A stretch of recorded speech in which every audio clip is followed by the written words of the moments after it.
Hey, Prime members, you can listen to Crime and Sports early and ad-free on Amazon Music. Download the app today. In the depths of an Atlanta forest, a clash between activists and authorities ends in tragedy. I'm Matthew Scher, and on my new podcast, We Came to the Forest, we expose the hidden truths behind a shootout that left one activist dead and countless lives forever changed. Binge all episodes of We Came to the Forest ad-free on Wondery Plus.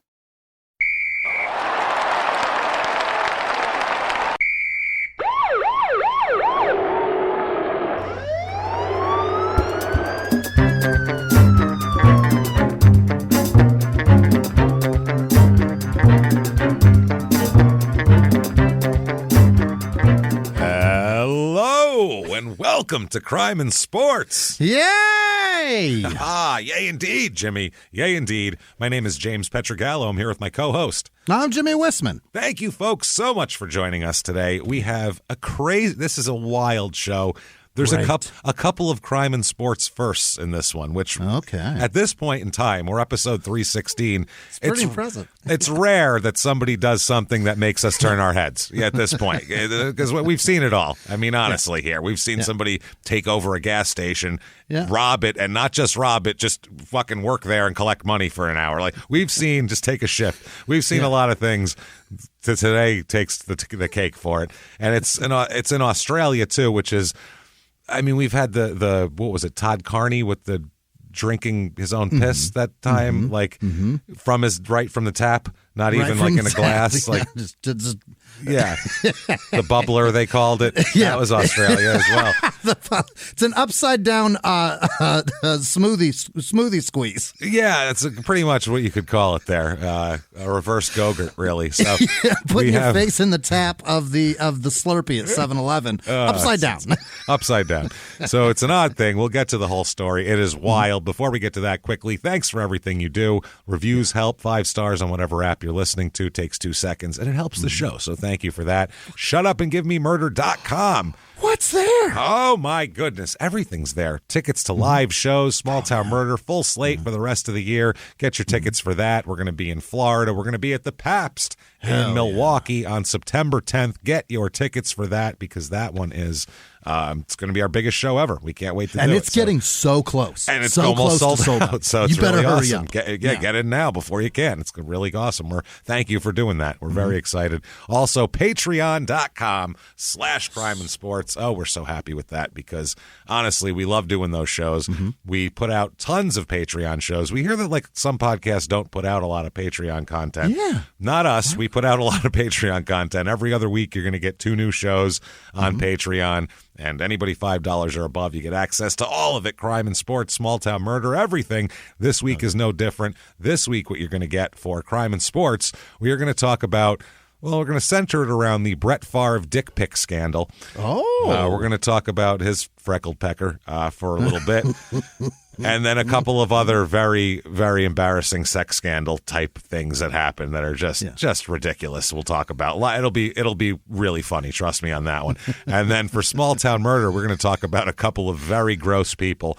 We're going to talk about Leonard Lake and Charles Ng because California just approved the execution of Charles Ng. So did they? Yes, they did. He's actually going to be executed finally. As we know, Leonard Lake did it himself there, and he Herman Goeringed himself with a cyanide pill pretty quick after they got him. So we'll talk all about them in their own words, though it'll be because I have lots of stuff with their own words. So we're going to let them speak for themselves and tell you how horrible they are. That's it's amazing. Patreon.com/crime and sports is where you get all of that. And in addition, you will get a shout out at the end of the show where Jimmie will mispronounce your name, especially if it's Italian or Eastern European of any kind.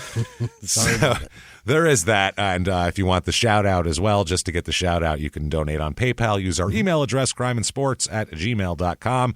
Let's do it, Jimmie. Yes. We're in. We are going to talk about, and I'm going to mispronounce his name because I looked up the pronunciation. Then I watched things with him in it. So announcers would say his name, and they say it different in different accents.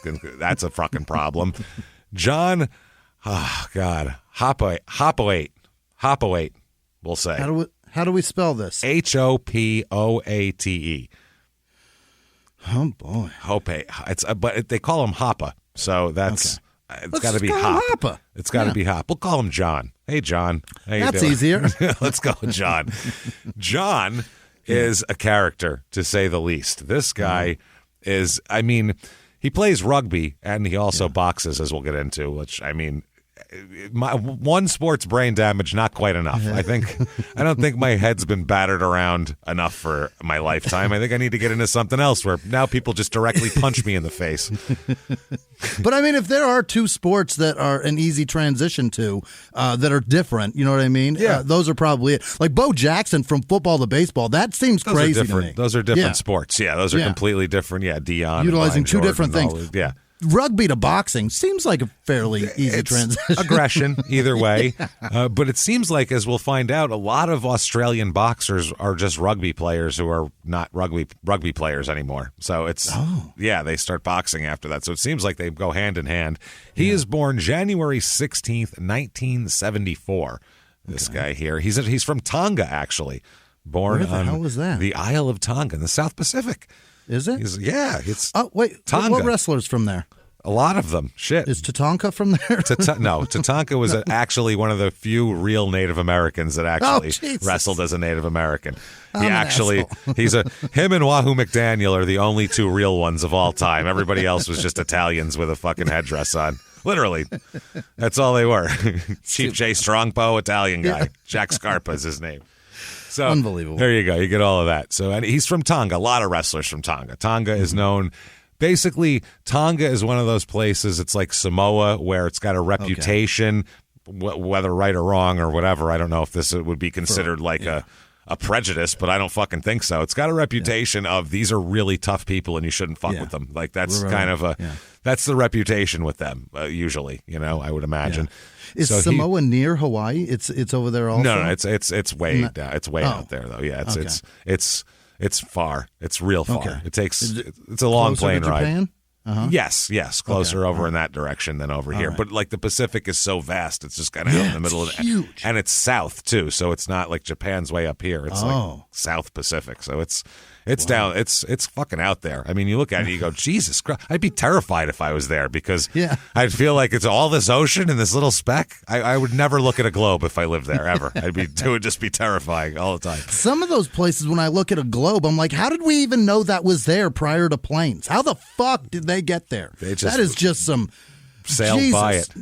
They really had some go-getter. We should enslave those people. And then they stopped, probably. That's probably what it was. Probably more. We need help. Yeah, probably more realistic. He was born in Nuku'alofa, Tonga. Mm-hmm. Luckily, that's the last Tongan name of a city, I have to say, because he moved to Australia when he was a little kid. So, attaboy. Lucky for me, he moved to Australia, and I don't have to pronounce any more Tongan towns because you had some forethought. That's embarrassing for me. It really is. I don't know how the fuck to say that. So they moved to Australia. He lived in the Manly area. Which is very manly. It's all Australia. Yeah, absolutely.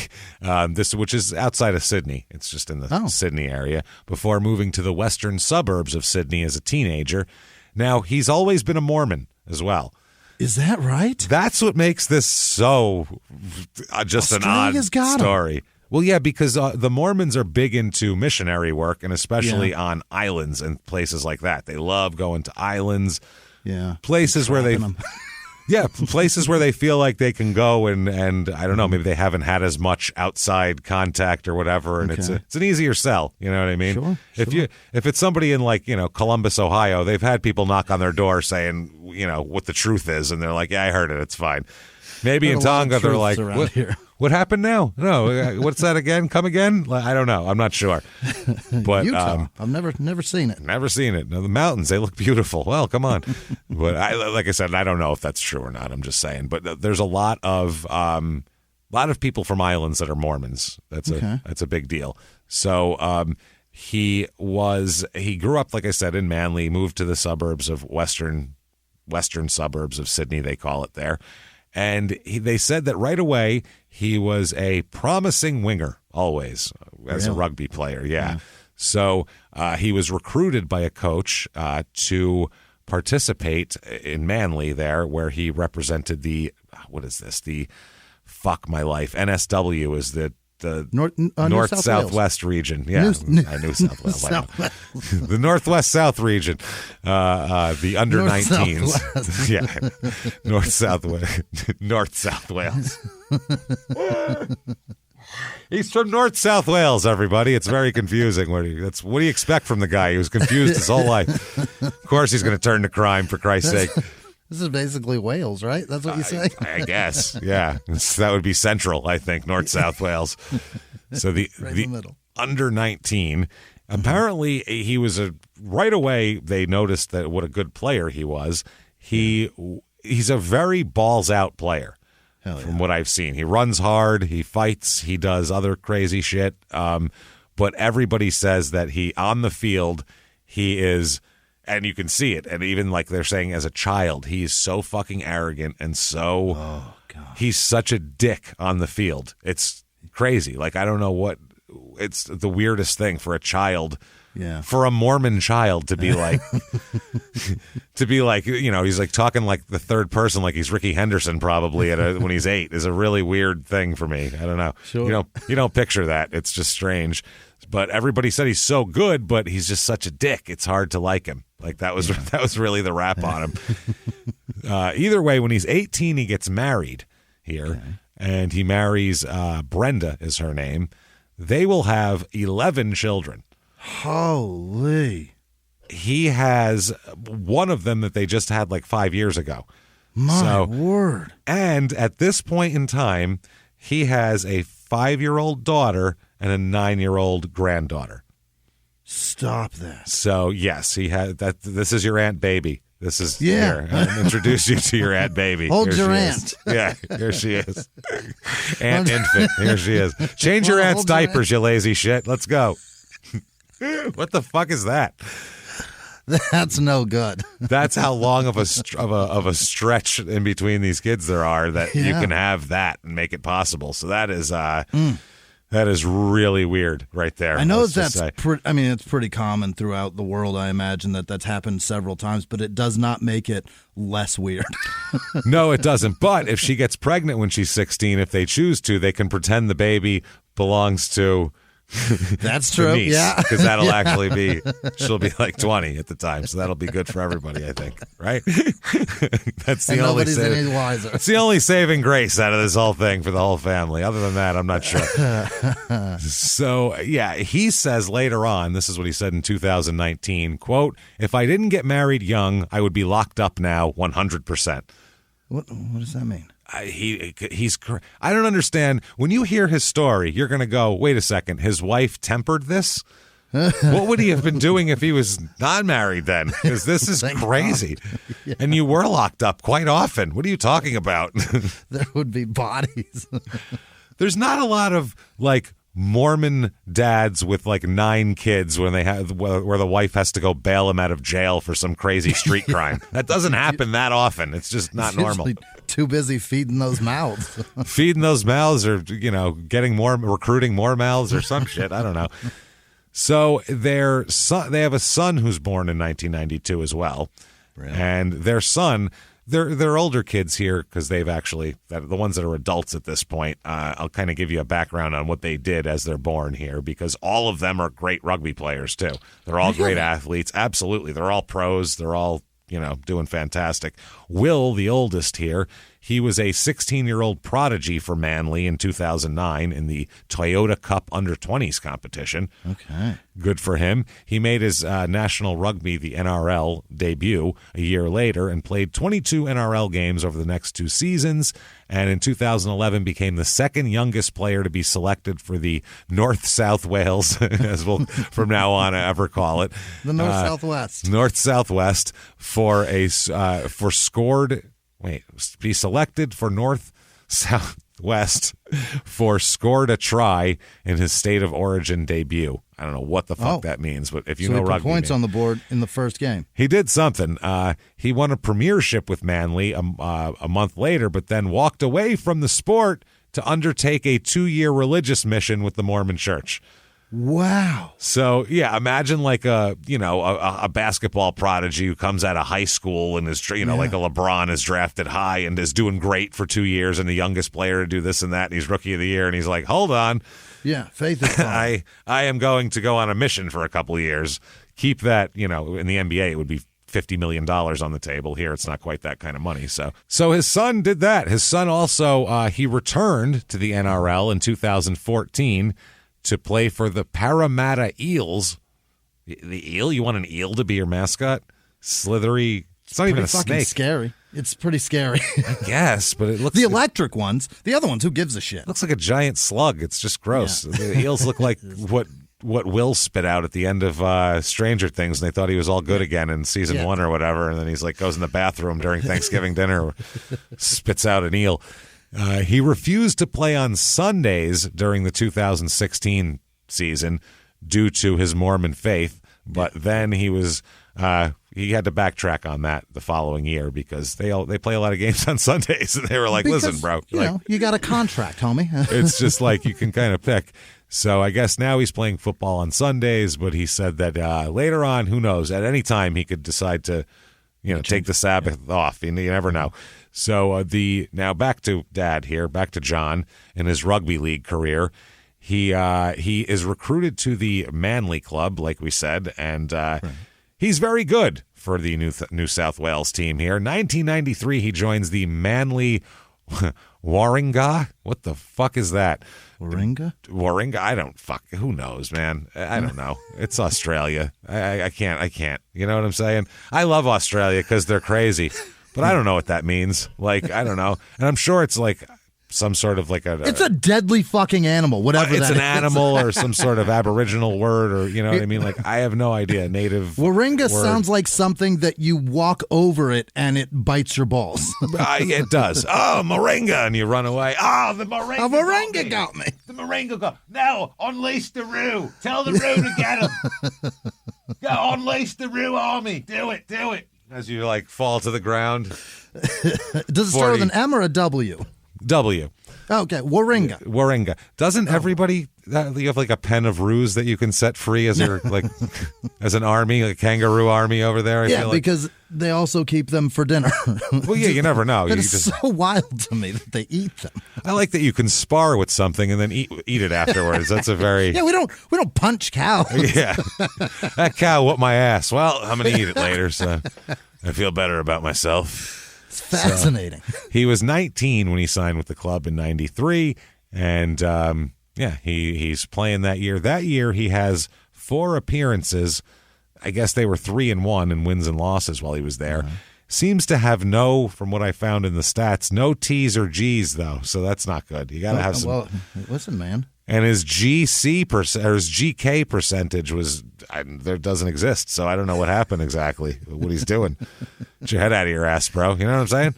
Like, try. GKs, you get a lot of those. You can get a bigger contract next year. That's what I mean. You'd be like, listen, no one's doing more T's than me, buddy. Like, I don't understand it. What are we talking about here? I don't get paid for that. Take a look at my G's, my T's. And my GKs. Who's going to GK percentage like me? That's what I'm asking you. Like, what are we fucking talking about? So 1994 for Manly, he's 6 appearances. They go 4-2. And again, just a dash in the TG and GK percentage and FG columns. So I don't know. You better get it together, sir. Bro, you got to do something right here. But they seem happy with him. He also played in the Tonga National Rugby League team in the 1994 Pacific Cup, but he was, I guess, in and out of the first team, and he didn't have a regular position. So he was just kind of a alternate. He was 19. Yeah, I guess they could pick him up here. In 1995 is when he started to get good here. Apparently in 1995 he went to score 11 tries.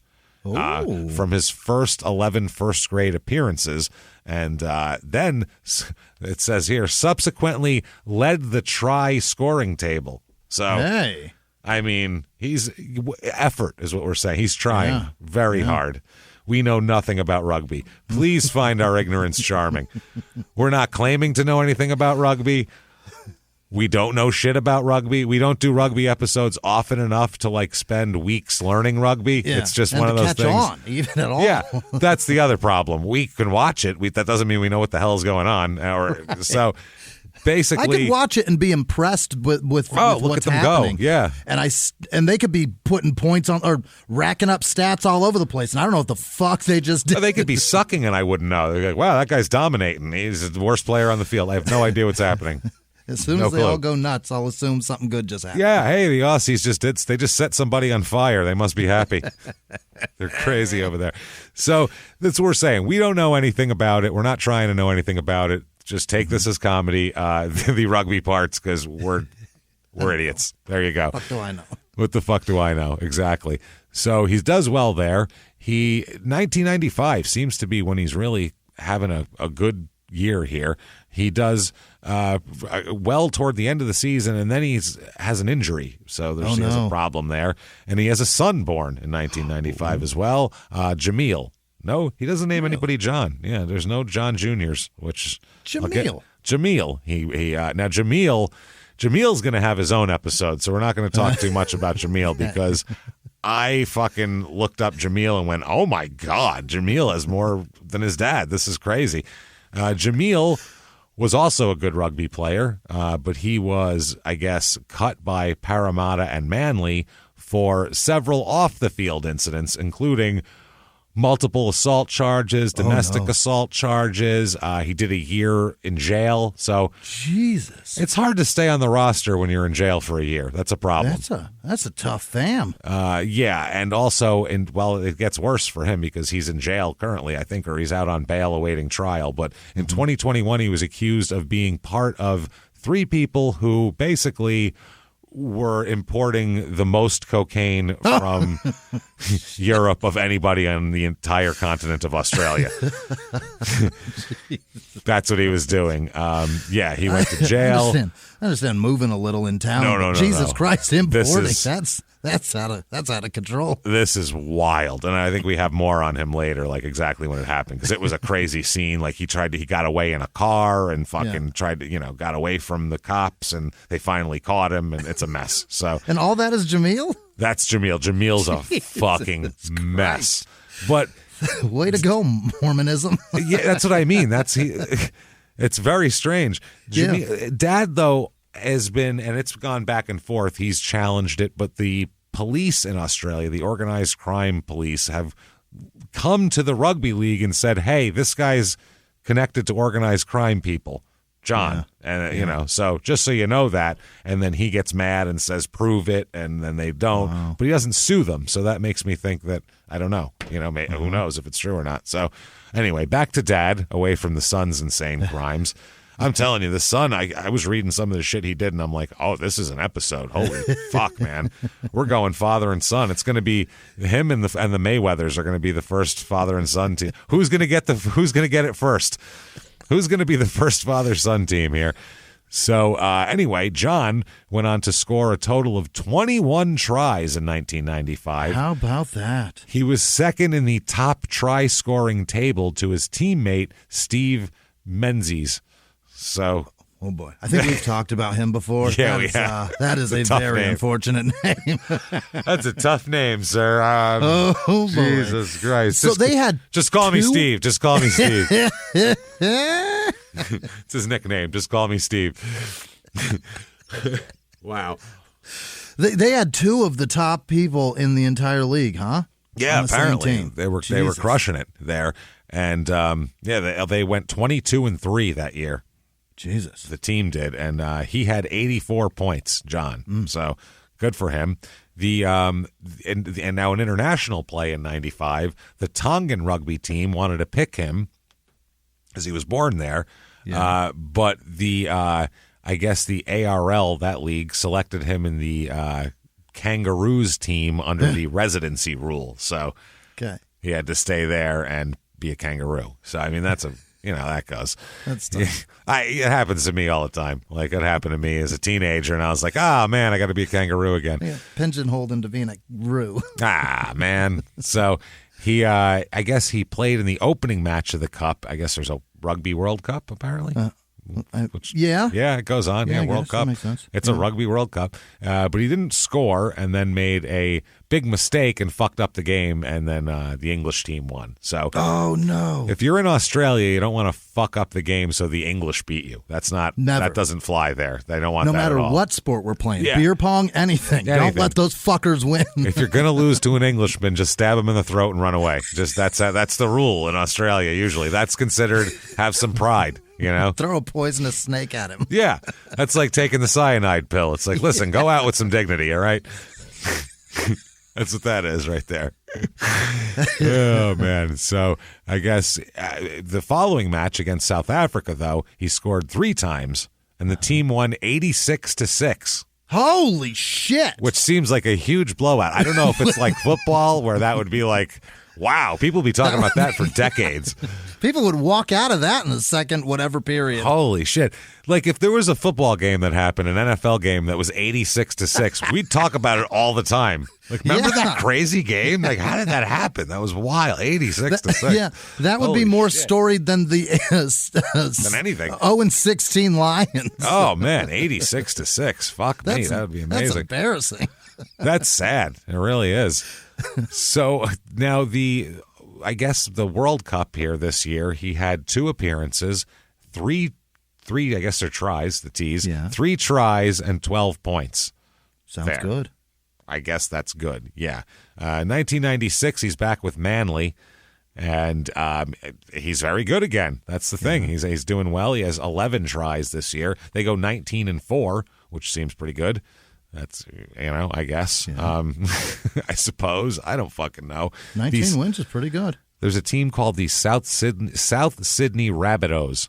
Yeah, I've got a T-shirt of theirs. The Rabbitohs. Yeah, they're good. I like them a lot. Oh, yeah. They're green and red and white, like Christmas colors. It's adorable. Yeah, who doesn't like that? South Sydney, baby. There you go. So how many teams are in one city there?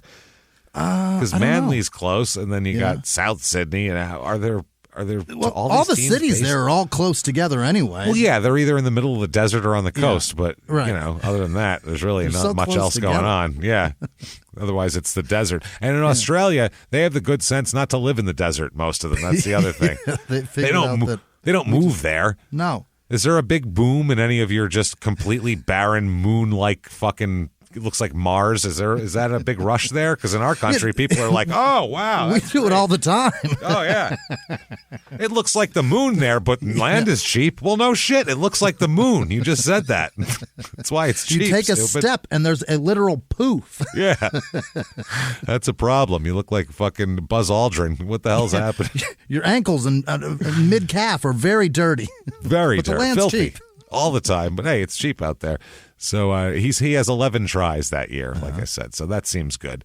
97, I guess he only had 2 tries in his first 12 games, which that's not a lot. It wasn't going well. And then they play against the St. George Dragons, and he scored 3 tries. And then over the next 6 games, he scored 8 more tries. So he closed it out well. The season didn't start well for him, and then he crushed it at the end here. He has 25 appearances at 15 tries by the end of the season, 60 points. The team goes 17-6. Is that good? That's great. I don't fucking know. It sounds good to me. I can't do it. Double-digit wins, single-digit losses. That sounds great. All right, I'm into it. So 1997, his daughter is born. I don't know how to pronounce this. Maile? Mail with an E on the end. Mail, like I'm sending you something in the mail with an E on the end. Maile. Huh. Maile? Maile? Maile? I don't fucking know. Maile? That is how I'm sure it's beautiful, but I don't know. Mail on their mailbox. Yeah, mail.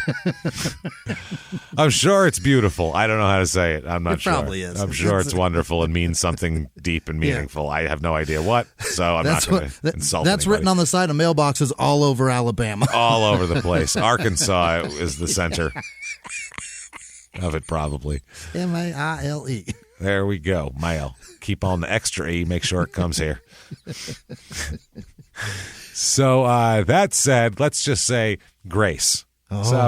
So far, he's a little arrogant, but he's got some kids. He's getting better. He's played in the World Cup. He's doing well. He seems to have a good reputation.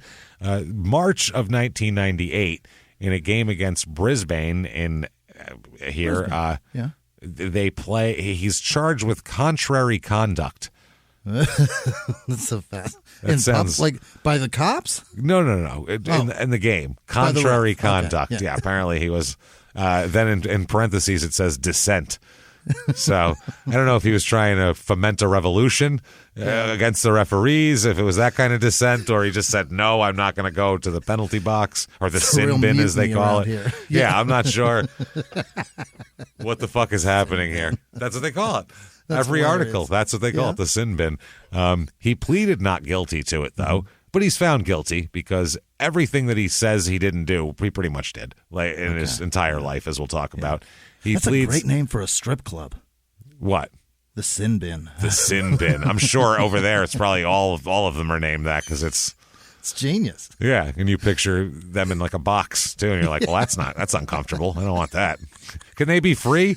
I'd like them to be free to roam. I'd like them to roam free, really. I don't want anybody. I like my strippers free range. I was going to say, yeah, get a free range thing going on. Otherwise, it's not the same. Yeah, it's no good. The boobs, they get real. They're not tender. That's the problem. If you keep them in a cage too long, it's no good.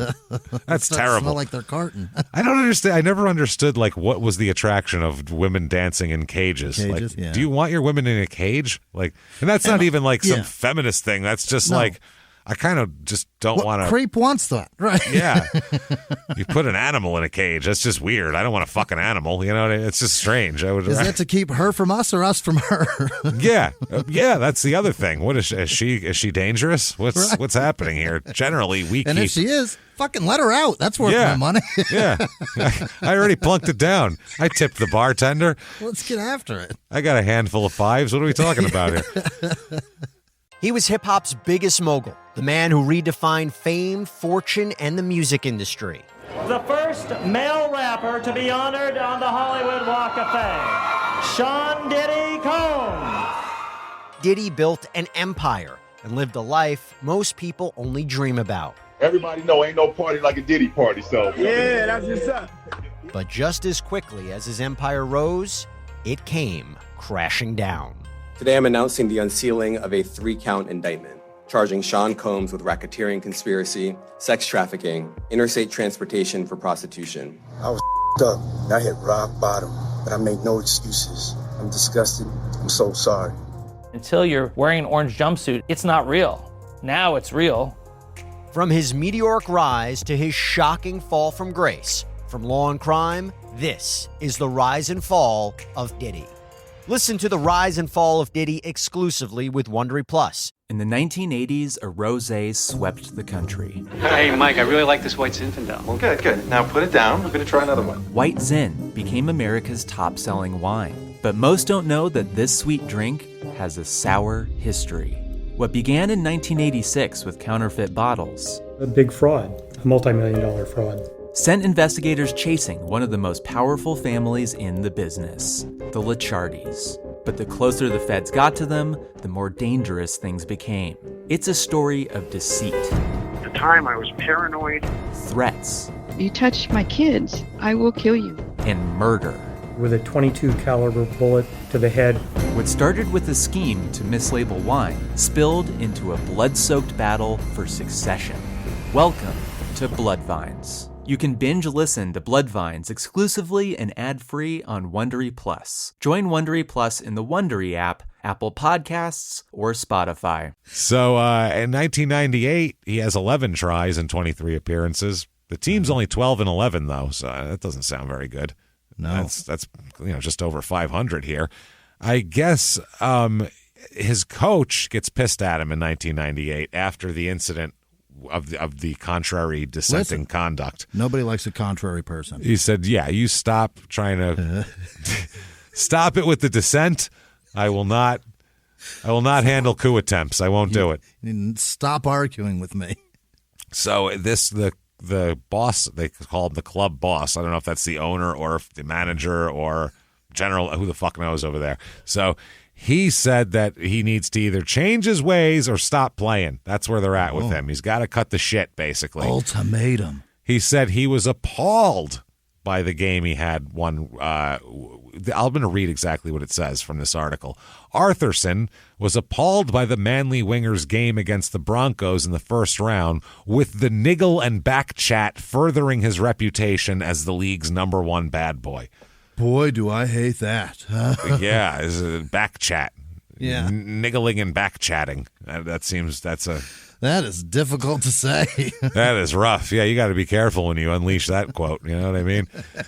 You have control of your faculties there. So you better not be drunk and slur that. I'm glad I only took 2 edibles and not fucking 4 or 5, because I could have been in trouble. Could have cost myself some editing here. So John said that he's a change. Well, he said before he was a changed man. This was before he went and was dissenting and contrary and, being a general twat here. Yeah. Actually, no, it's an Aussie episode. We can say cunt because that's we don't mean it in the American context. We mean he's a right cunt. That's what he was over there. So he said that he wanted to improve his image for the sake of his family. He doesn't want his kids to think he's some kind of embarrassment, James. Yeah, to the church. You can't go to the Mormon church and be like, "Hey, I heard you were being all dissentful and contrary." Right. Like, Jesus Christ. So he's suspended, and he said to a joke to a TV camera, "Quote: There goes my good reputation." So, and he kind of shrugged, like, "Whatever, fuck him, who cares." Yeah. And the club boss said, quote, "If he's turned a new leaf, then I'd hate to see how he would have behaved in the bad old days. He carried on very foolishly throughout.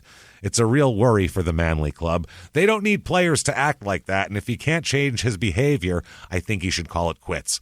I don't like what is this? I don't like the way he carries on, and I don't know who does." Well, so there you go. If I was a fan of rugby, I would have loved him probably. I love anybody that fucking fuck the rules. Those guys are great. Yeah. You're going to say it, Jimmie. What is he? Kind of my kind of guy. Yeah. This is what's so fun coming up here is going to be you're going to. He feels real Dennis Rodman-like. Oh, yeah. No, not quite. Not quite. Up to a point. And that point is coming up very soon to where you're going to go, oh, I don't think Dennis Rodman would have done that. I mean, that's way different. Yeah. You kind of got to like his attitude of just like, whatever, I don't give a fuck. And then he does some things where you're like, well, that's over the line for me. Even. Like, I'm sorry. So 99, only 17 appearances because he's suspended and, he's back chatting. What do you expect from the guy? When you niggle in the game, James, you're going to get tossed. You're going to get tossed. Yeah, you're going to get put in the sin bin, and then you come out, you niggle some more, and then you're back chatting, and they're going to toss you. That's how it works. They're going to toss your salad, which over there doesn't mean that, I'm sure. I don't know. In the sin bin. Right in the sin bin. It's got toss the salad in the sin bin. Well, yeah. And everybody's like, yeah. People are like, cheers. The fuck is happening? So he ends up on a different team here. I guess the West's Tigers in 2000 he signs with. And I don't know if it says a newly merged team. So I don't know if they merged with, I don't know who the fuck they merged with. We'll the put it that way. Or, right. They merged with somebody, maybe Manly. I'm not sure. They merged. Oh, they made merged with a team? 2 teams merged Yeah, it seems together? like 2 teams merged. I'm not sure what happened here. Either way, he's only gets 5 tries that year, though, so that's not great. Main reason is he's suspended several times during the season. Because he turned over a new leaf. He's good now. He's, ready to put on his Elder John name tag and go knock on some doors, but doesn't quite happen that way. He's also charged, in addition to being suspended several times, he's charged with, again, contrary conduct late in the season. Contrary son of a bitch. Stop being so contrary. My God. This resulted, the contrary conduct is a charge that comes down after the game. This doesn't result from one incident. This results from over 10 separate incidents during the game. So he's just 10 times. A complete asshole, so much that his body of work for the game equals contrary. Oh, no. That's how it works. So this was in September September 2000. It was the West Tigers versus St. George Illawarra. Okay, St. George Illawarra. The charge is grade 2 contrary conduct. There's levels of this? My God, you were a grade 2 contrarian that time. In the second degree. Wow, what a prick. You know what I mean? What a real asshole. He pleads not guilty. Yeah. And he is found guilty, of course. And you, sir, may fuck off. Suspended for 2 matches. So he's out. Yeah. He's out there. Then, that was in September, but, that was in June. Then in the backwards dates. Sorry, it's fucking me up. Yeah. That was in June. Then in July of that year, when he comes back, he's again cited for, this is West Tigers versus Melbourne. This is the one they were talking about. This is 10 incidents referred to by the league, and this is just a misconduct charge. You're above contrary. It's got to misconduct now. Mm-hmm. He's found guilty on 4 counts of misconduct. Jesus. And sentenced to, you, sir, may fuck off, 3 matches of suspension. The governing board is strict with misconduct and contrariness. Yeah. This is just for... You get suspended 3 matches out of, 25 in a season here, right. It seems like 24. You get suspended 3 matches for being like a contrary prick. To Sean. Yeah, for being a cunt. You know where I'm going. You can be a quarterback and have 48 charges of sexual assault and fucking you get 6 games from the NFL. You know what I'm saying? So like 30 different ladies. 6 games. Whereas over here, you're kind of a prick to the referee and they're like, 3 matches, you're out. Contrary, we won't have niggling. Whereas here, those girls, I'm sure, would have much rather had some niggling. You know what I mean? Than whatever the hell happened to them. I want that contrary shit to translate into the NBA. I'm tired of watching these fuckers complain about no fouls. You know what I mean? Yeah, that's crazy because if you watch people now in the NBA complain about no fouls, it's like, go back to like 1994. Yeah. People get clotheslined and there'd be no whistle and they'd be and the ref would be like, shut up, bitch, go down there and play. It was like a completely... Dude, watching highlights of Bill Russell play, it was assault. It was was criminal what they were doing. Back then you could take people's goddamn heads off. You had to be tough to play in the paint back then. You had to be a bad man to play in the paint. If there was a miss, when people would miss shots, like you brace, holy shit, who's getting laid out? Because every time somebody went to the fucking floor. When you got a rebound, it was automatic to clear out with your elbows. That was what you used to do. The last guy to do that in the NBA was probably Charles Barkley, I think. That just hasn't been done very often because you'll get a foul for it when you clock somebody in the eye. But that was, get out of my space, motherfucker, and then you can throw your outlet pass because you've cleared the area. They treat it really like New York walking. I got the ball here. Yeah, it's playground. That's what it's more like that. It's more playground, less they've let these AAU pricks take the game over. Anyway. Possession mattered. And now it's like, now possession is like how you interpret who's got what. It's crazy. It's fucking nuts. So his team is sticking up for him, though. Mm-hmm. They were, the Tigers they said they were highly critical of the charge against him, and they didn't think that he should be, that they should come down on him so hard just for a touch of backtalk and misconducts. So, but apparently there was a brawl, and that was a problem as well. So, he set off a brawl. There was all sorts of shit going on, which I guess happens in rugby, but it was all his fault is the problem. I do enjoy watching those. Oh, it's fun. Yeah, it's absolutely fun. The one guy, Bullock is his name, which is funny because if you say that in an accent, that's perfect. He said... called Balls? Balls. Balls said, I've just had a debate with David over the contrary conduct charge. He's a guy for the team saying he's been arguing with the league here. Yeah. And John was involved in an 11-second altercation that he could be suspended for 2 weeks. It's a 3-game penalty because he was missing for all but 14 minutes of Friday's match as well. So he was suspended he was kicked out all the time anyway. So they said that basically it was on national television. So the team is saying, are we being are you coming down extra hard on us? Because it was a public thing. Audience, yeah. What's going on here? But either way, they get fined. Also, the team gets fined $25,000. It's a whole big deal over this. Apparently, he did a lot of bad shit in this game. So, really, I mean, I don't know. I'm sure it was fine as far as I'm concerned. But the team says, quote, I'm not taking any notice of any finger pointing from Auckland or Townsville. The 2 incidents had nothing in common. I guess there was fights earlier in the year. Now, the team says they want audio tapes of the refs because they think rather than their guy being an asshole, even though he has a history of being an asshole, it's really the refs had it out for him, and they want the audio of them talking to each other so they can hear that they were like, let's get John, basically. Give me the body cam. Yeah, they're seeking that. The audio, they said he was being targeted from the video referee's box, is what they were saying.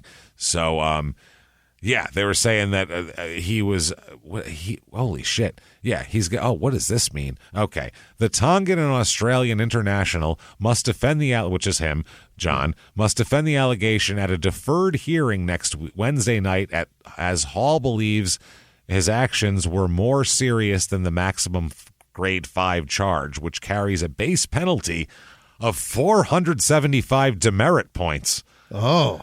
This game is too complicated. I'm sorry. Demerit points now? I just got up to tries and goals and shit. What's happening? How many are in your bank?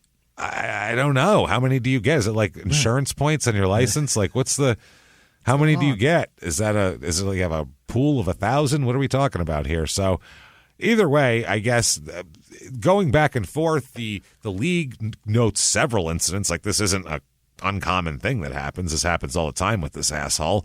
So anyway, they said that the West chief executive here, Martin Bullock, said it's just amazing. We're absolutely astounded by it, because they said it twice during the radio coverage of the match. Linesman advised the referee about something that John did, and the guy didn't see it himself, but other people told him about it, even though it did happen because we saw it on camera later on. But, at the time, he didn't see it. So anyway, the Bullock guy, who's our silver-haired man here, he said, we've never seen anything like it, and I need to seek more information from the league as to how such a multitude of charges were arrived at. They must really want him on the field. They must really suck. He said, we've heard those unconfirmed reports that's something that's on the video that the referee was actually doing, providing a commentary on his game. It sets a rather incredible precedent in terms of assessing players' involvement in a game. To what extreme is this being taken? I guess the refs were commenting on the players as they were going. Yeah. John's mother, Malay, M-E-L-E. Mel? Melee. I don't know. Melee. She went on TV and said, quote, I think it's racial. I think it's racist because he's black. I don't know why they hate my son so much. I don't know why they're driving blacks away. I'm still waiting for an answer, and my community is waiting too. We're in America. I have no fucking idea anything about that. I don't know the history of any of that. I don't know how that works over there. So maybe not. I have no fucking idea. They said the league said that they had no knowledge of any racism, and there's no racism involved. They said the NRL doesn't lay charges. It's an independent commissioner, but I would reject that notion out of hand. That's the league president or whatever. John, though, he's going to defend himself, goddammit. He's going there. Him and his attorneys are having a strategy meeting to appeal the whole thing. Get it back. His manager said, we're developing a strategy for his defense, or his defense in this case. The charges will be vigorously defended. Wow, I guess so. His name is Wayne Beavis, so I can't take him seriously. Yeah. His partner Jonathan Butthead came in and said this afterwards. That is awesome. Wayne Beavis? No, I'm not taking you. I'm not taking your opinion on the law seriously, Wayne Beavis. That's got to be brutal for him. It's got to be, right? It has to be. And life was fine, and then one day it changed. They did the world, and now it sucks. Fuck me, I suck here. So Beavis said it's a pretty heavy charge considering referee Stephen Clark is one of the top 2 referees in the game, and he penalized Hopa once, maybe twice. The touch judges didn't see anything. Melbourne were not concerned about him. I don't know what that fucking means as well. They said, though, the Beavis is expected an answer yesterday from the Northern Eagles. Oh, that's about a trade. Never mind. Okay, so turns out 3-match suspension even after his whole appeal process and everything like that. And he's unable to participate in the pool games. which is unfortunate because I think he loves Marco Polo and. If it's the warm time of year, it's a much easier place to play. A little basketball hoop, that's fun in the water. You got to keep yourself up. It's a good time. So they're trying to do that. They said that for now he's suspended. There's nothing they can do about it. Basically, what are you going to do? Anyway, he has 5 tries that year. 2001, a son Albert is born. Yeah, and apparently everybody said he was the most talented of all of them, of all the brothers, of the whole family. Albert here. He played rugby, obviously, played rugby league and rugby union at Australian schoolboy representative level. Oh. Wow, not bad. But then at the age of 20, he basically had to quit because he tore shitloads of ligaments in his knees all the time and had to have 2 knee reconstructions already by 20. So, he was kind of fucked, basically. 20 and 2 knee. Wow. His brother Jamil, the criminal one, said he's the best yet. I'd like to say I am, but all the family reckon he's the best one to come through. He's really strong, has a deadly left fend, and he's a humble kid. All right, well, good for him. Yeah. Is it like a left hook, like a punch? Beats the shit out of me. Maybe he's good kicking with his left. I don't know. They also say he deserves his debut. He tried to play with the big boys in his backyard, but he got bashed up when he was younger. That's what made him so good as a player now. He got used to the bullying at home. Wow. If you play with your older brothers, a rough sport, you're going to be really a lot better against kids your age, probably. That's just the way it is. But you'll probably have a shorter career because older kids beat the living shit out of your knees. You've been having the shit beaten out of you. I don't know if an ACL has anything to do with your brother checking you into a fucking fence when you're a kid, probably. You might just have weak knees. Yeah, maybe kicking your knee from the side. It's not... That left shouldn't be working. You got to keep your left steady. You kick with your right. Jesus Christ, man. What are we talking about? Better fend. I don't know what to tell you. That's the problem. They tries and fends. He's not trying enough to get these fends. That's the problem. So 2001, his season started out like shit, John, here. And then it got, hilarious, but way worse. This is a crime in sports first, and where you might go, oh, why would you do that? Okay. Now, March of 2001, he's in a game, and basically, his behavior that day is described as, quote, disgraceful by the opposing team's coach here. He was sent to the sin bin, and his teammates, whatever, he ended up losing. Anyway, they lost the game, but that doesn't matter. So this was after he said he was good now and all reformed. The other coach said if John is reformed, then he needs to go back to school. We have a number of complaints about him from our players. We'll be checking the video, and if we can verify those complaints, we'll certainly be putting something into the league. His behavior was disgraceful. That's what he says. Now, do you want to know what he did against the North Queensland Cowboys? More than anything. Okay. He fingered 3 players' assholes during the game. It's the best way to put it. He jammed his fingers up 3 different people's assholes during the game. It's hilarious as like a... Because it's the last thing you expected me to say. That's why you laughed. If I said he kicked him in the face with his cleats, you wouldn't have laughed. Right. The last thing you expect me to say is he fingered their assholes on the field of play. That's why I said Dennis Rodman never tried to finger anybody's butthole. That's digitally raped people in the game. Yeah, that's above and beyond even Dennis Rodman. He'd be like, hey, man, listen, that's sexual assault. I'm not doing that. Jesus Christ. Even I draw a line, you know what I mean? Fuck.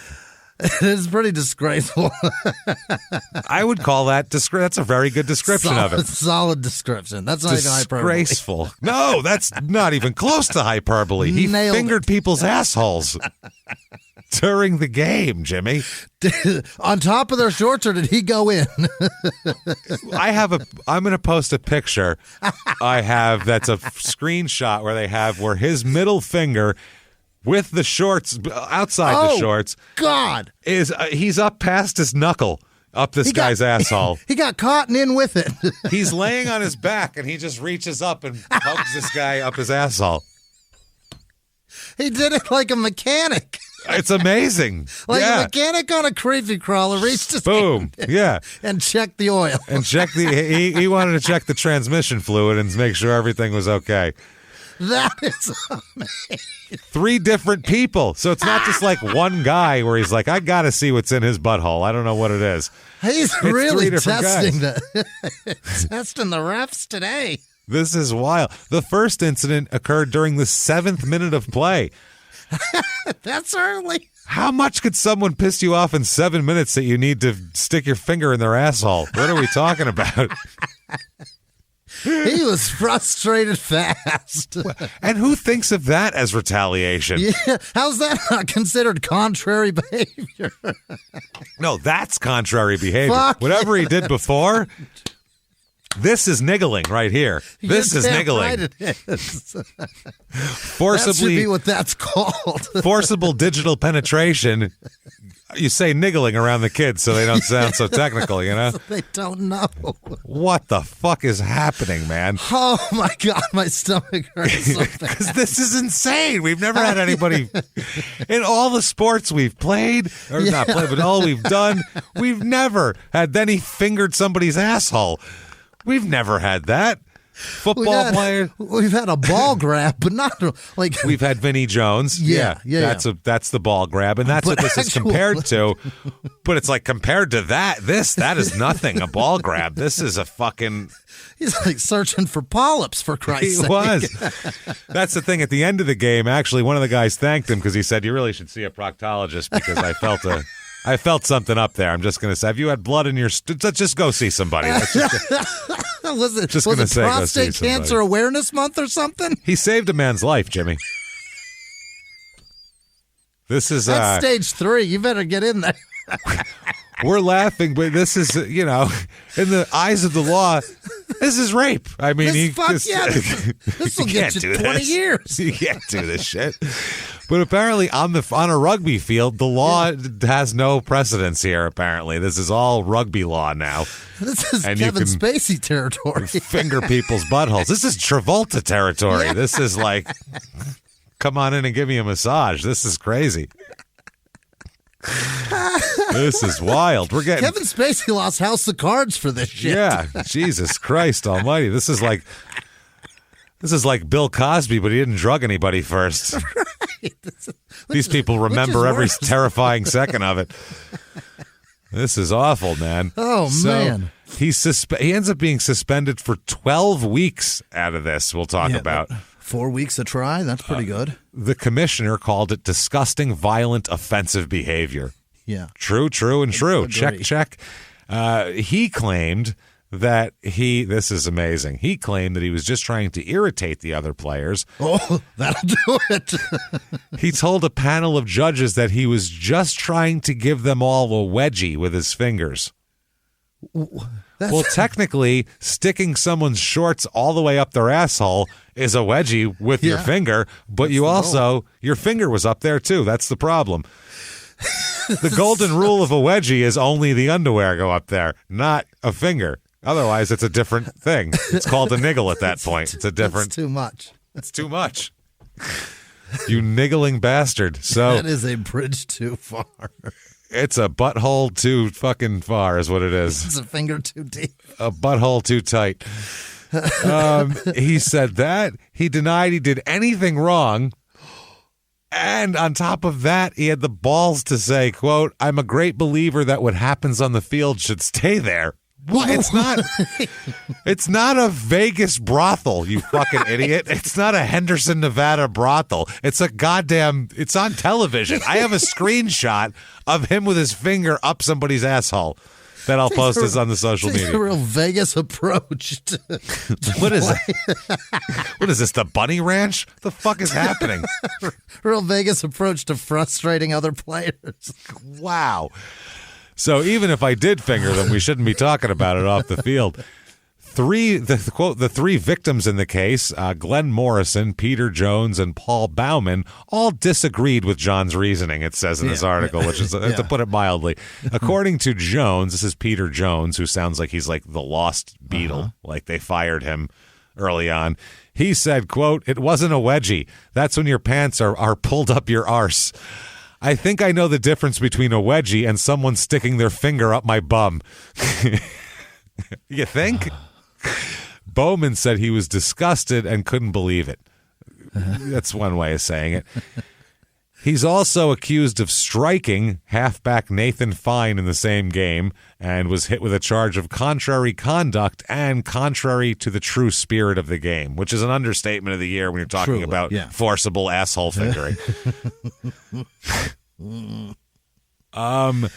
So he has to go, I guess he has to go for a hearing. There's a letter of protest from the team that he did this against. The players were saying that he should be immediately suspended, blah, blah, blah. Oh, my God, this is a great line. They told Coach Tim Sheens and his chief executive Robbie Cryam that Hopoate had attempted to niggle them during the match by inserting his fingers into their anuses. They really called it that? Well, niggle means bother. So that is the ultimate niggle, I would say, to finger an asshole. What that's called forevermore. And you should only use that word when talking about fingering an asshole. Yep. You know? I'm telling you right now. It's unbelievable. Chicks are going to be telling their guys, it's just a niggle, one little niggle at the end there. You know, it's going to be a fucking... You've played sports, James. So many different types, so many different... Has it ever occurred to you? Never. Never. And I never thought I better guard my butthole in this situation because someone's going to try to finger it here. I've never thought of that while playing sports. I guess I'm lucky. The closest I've ever gotten to this is playing basketball on a playground and jokingly pantsing somebody, which is hilarious. That's just funny. I mean, that's just okay. But there's boxer shorts under there, so it's not like anybody's really getting hurt. Really, the most hurt you can get is tripping over those basketball shorts and cutting your elbow or something. Falling on your face, There's no sexual assault involved. No, it's more, ha, you didn't see me coming, asshole. Now you're embarrassed. I said in like 6th, 6th grade, we used to play basketball in elementary school on the playground, and we'd play like hockey rules. The only rule was, quote, no humping. That was the only rule. No humping. That implies somebody's done it. Yeah, because if they didn't, somebody could jump on your back. That's the thing. You go for a layup and someone would jump on your back, and then we just go, "What are you trying to hump me?" And then it turned into no humping. That meant no jumping on people's backs, no humping. So no humping. Actually, I didn't think to say also add no fingering each other's buttholes, please. I didn't think to even fucking add that to the list, and I really should have now that I think about it. The humping is a slang term. It's not actual penetration. No one was actually like trying to, get their rocks off on somebody's back, luckily. Right. But or on a leg did grab or like on layups, we'd grab shoulders, which is pretty funny too. That's not fine. necessarily jumping on them, just like grab them. That is crazy how that will ruin you. Yeah. But we used to have somebody come in and someone would just literally jump on their back and shoulders and take them to the ground. Where they'd have the ball up, ready to go up for a layup, ready to spring, and next thing you know, ball flies this way, and they're on their knees on the concrete and then splayed out on their face, and that was part of the game. So we couldn't have that. It's amazing how little you can get up in the air with that much extra weight right now, unexpected. Especially if you have no idea it's coming. That's the other thing. And you're just like, boom, oh, God. Oh, my God. Look like Joe Montana being hit by Leonard Marshall there. Just, oh, God, the ball goes flying. There's a grass in your helmet. You're like, what's going on here? It's a mess. So, Jesus Christ, this is fucking amazing. Apparently, they also had complaints from players in regards to tackles involving John as well. He was tackling people. Unsportsmanlike conduct was in this. He just went nuts this game, apparently. A few miles from the glass spires of Midtown Atlanta lies the South River Forest. In 2021 and 2022, the woods became a home to activists from all over the country who gathered to stop the nearby construction of a massive new police training facility, nicknamed Cop City. At approximately 9 o'clock this morning, as law enforcement was moving through various sectors of the property, an individual, without warning, shot a Georgia State Patrol trooper.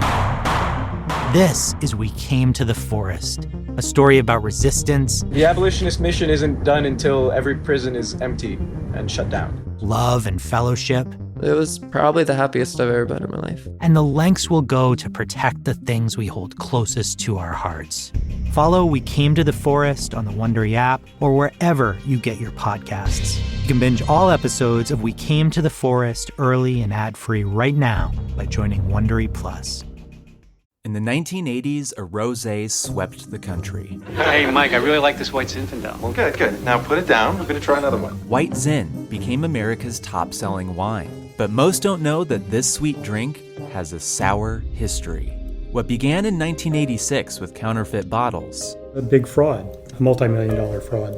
Sent investigators chasing one of the most powerful families in the business, the Licciardis. But the closer the feds got to them, the more dangerous things became. It's a story of deceit. At the time, I was paranoid. Threats. You touch my kids, I will kill you. And murder. With a .22 caliber bullet to the head. What started with a scheme to mislabel wine spilled into a blood-soaked battle for succession. Welcome to Bloodvines. You can binge listen to Bloodvines exclusively and ad-free on Wondery Plus. Join Wondery Plus in the Wondery app, Apple Podcasts, or Spotify. Now, if he can hold his own in this appeal and this hearing, he can get a lot of time taken off. Maybe he only gets suspended a game or two if they don't believe he was fingering people's buttholes. That's the difference, though. There's video evidence, right? That's like I said, I have a picture of it. They said, this is fucking hilarious.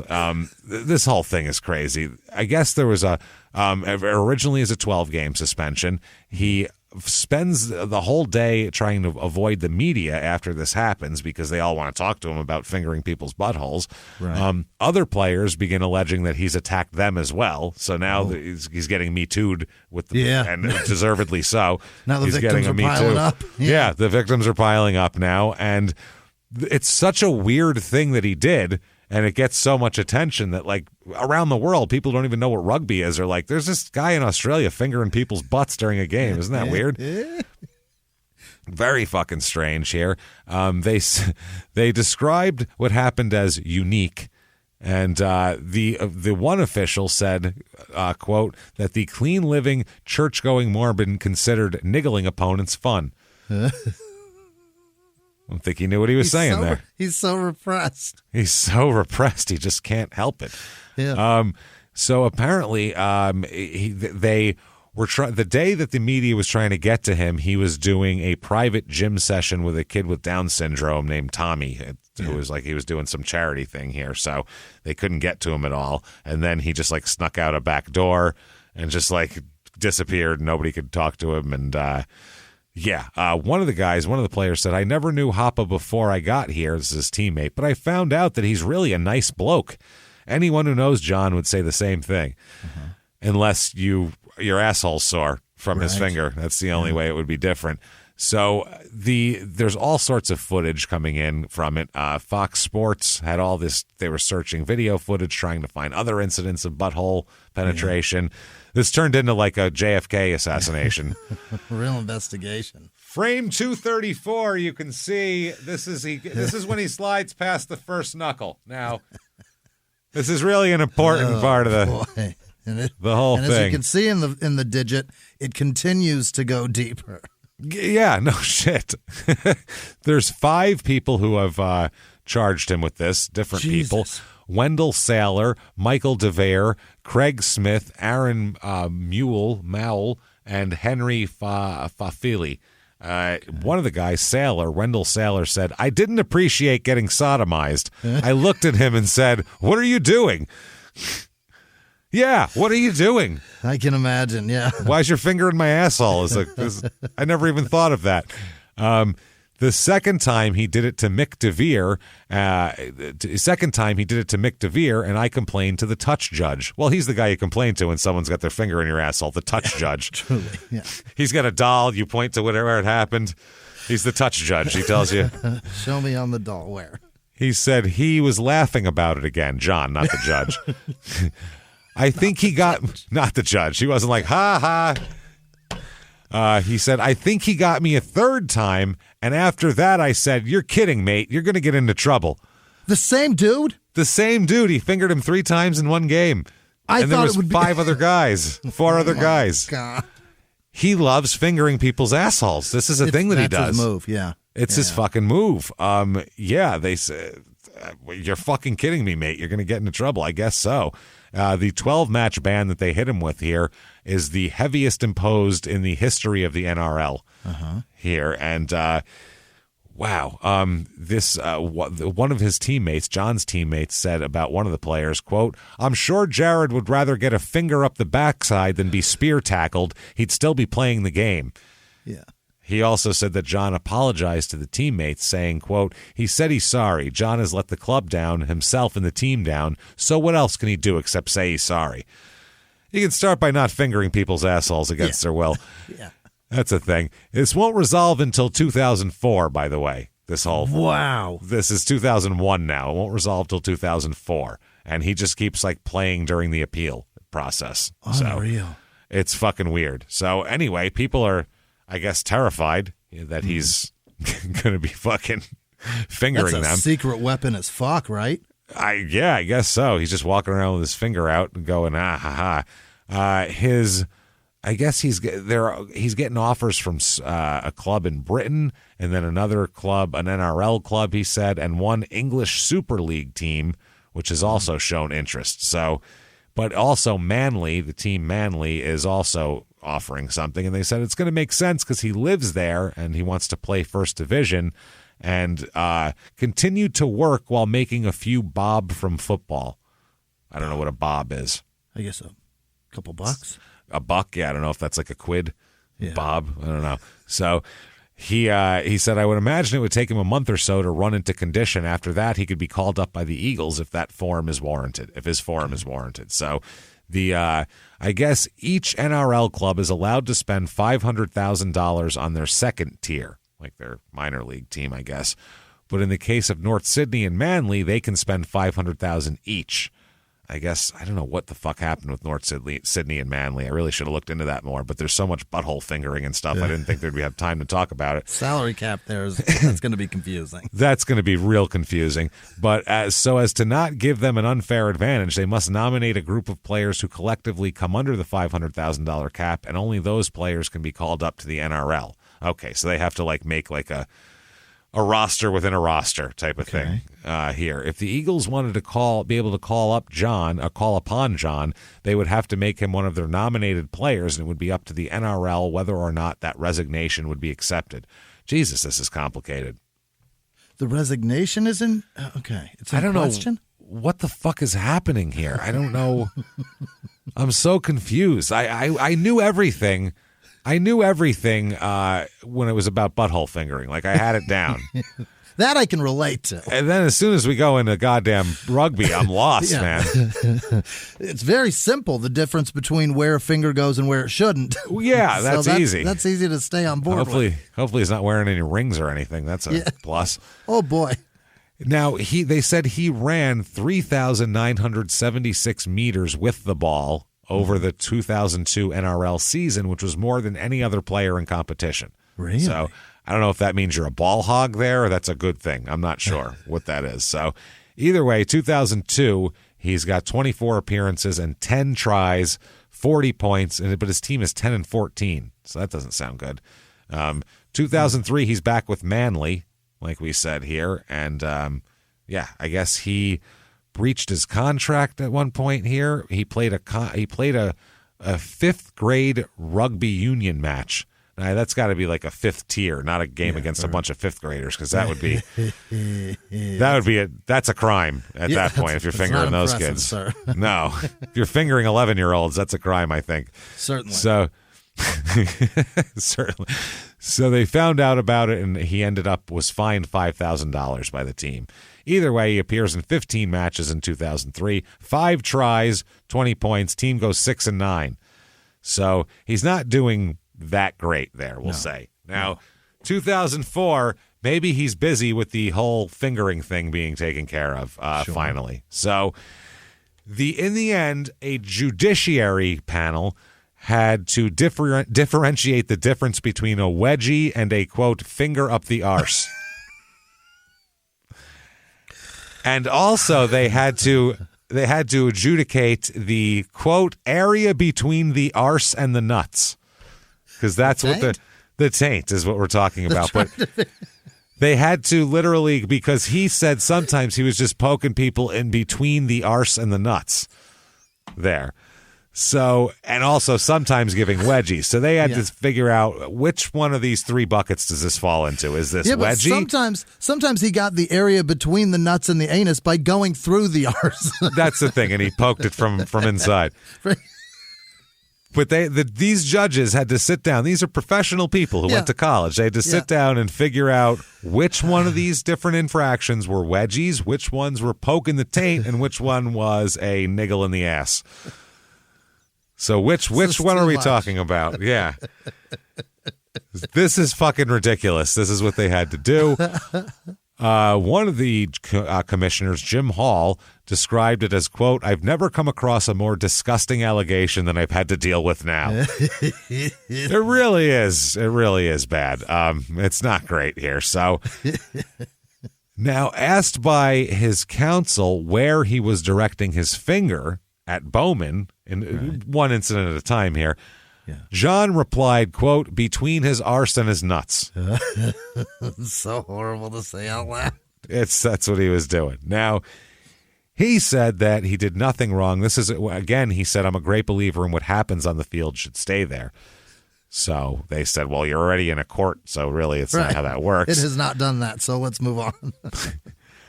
Asked to describe what a wedgie felt like, the one guy said, quote, "You get a burning sensation. Your undies are getting reefed up your arse."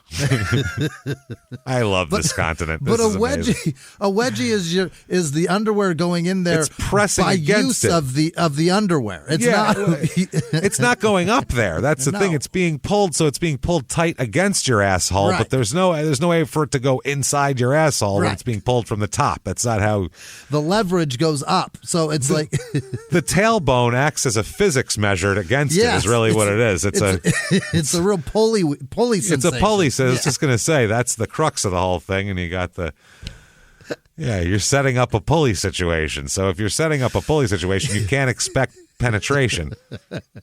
Right? I mean, no. If the pulley had a hole in the groove, whatever material would not go into that hole. Now you're not being realistic. Now we're off in fantasy land, man. Come on. So, they kept describing it as the one in the 7th minute. It's a picture of him with his finger up somebody's asshole, and his counsel described it as a wedgie. That's insane. That's amazing. How do you argue that? Yeah, the guy said that both acts caused discomfort, but they caused different sensations, and the man who got him said he could differentiate between the two, which I would think so. A wedgie is like, you jerk, and a finger in the ass is you son of a bitch. Yeah, what the fuck is that? So Bowman said after tackling John in the 17th minute, he stood over John to do something else on the field, and he said, quote, "That's when I felt fingers outside my shorts pushing up my arse." Oh, boy. So there was pressure there.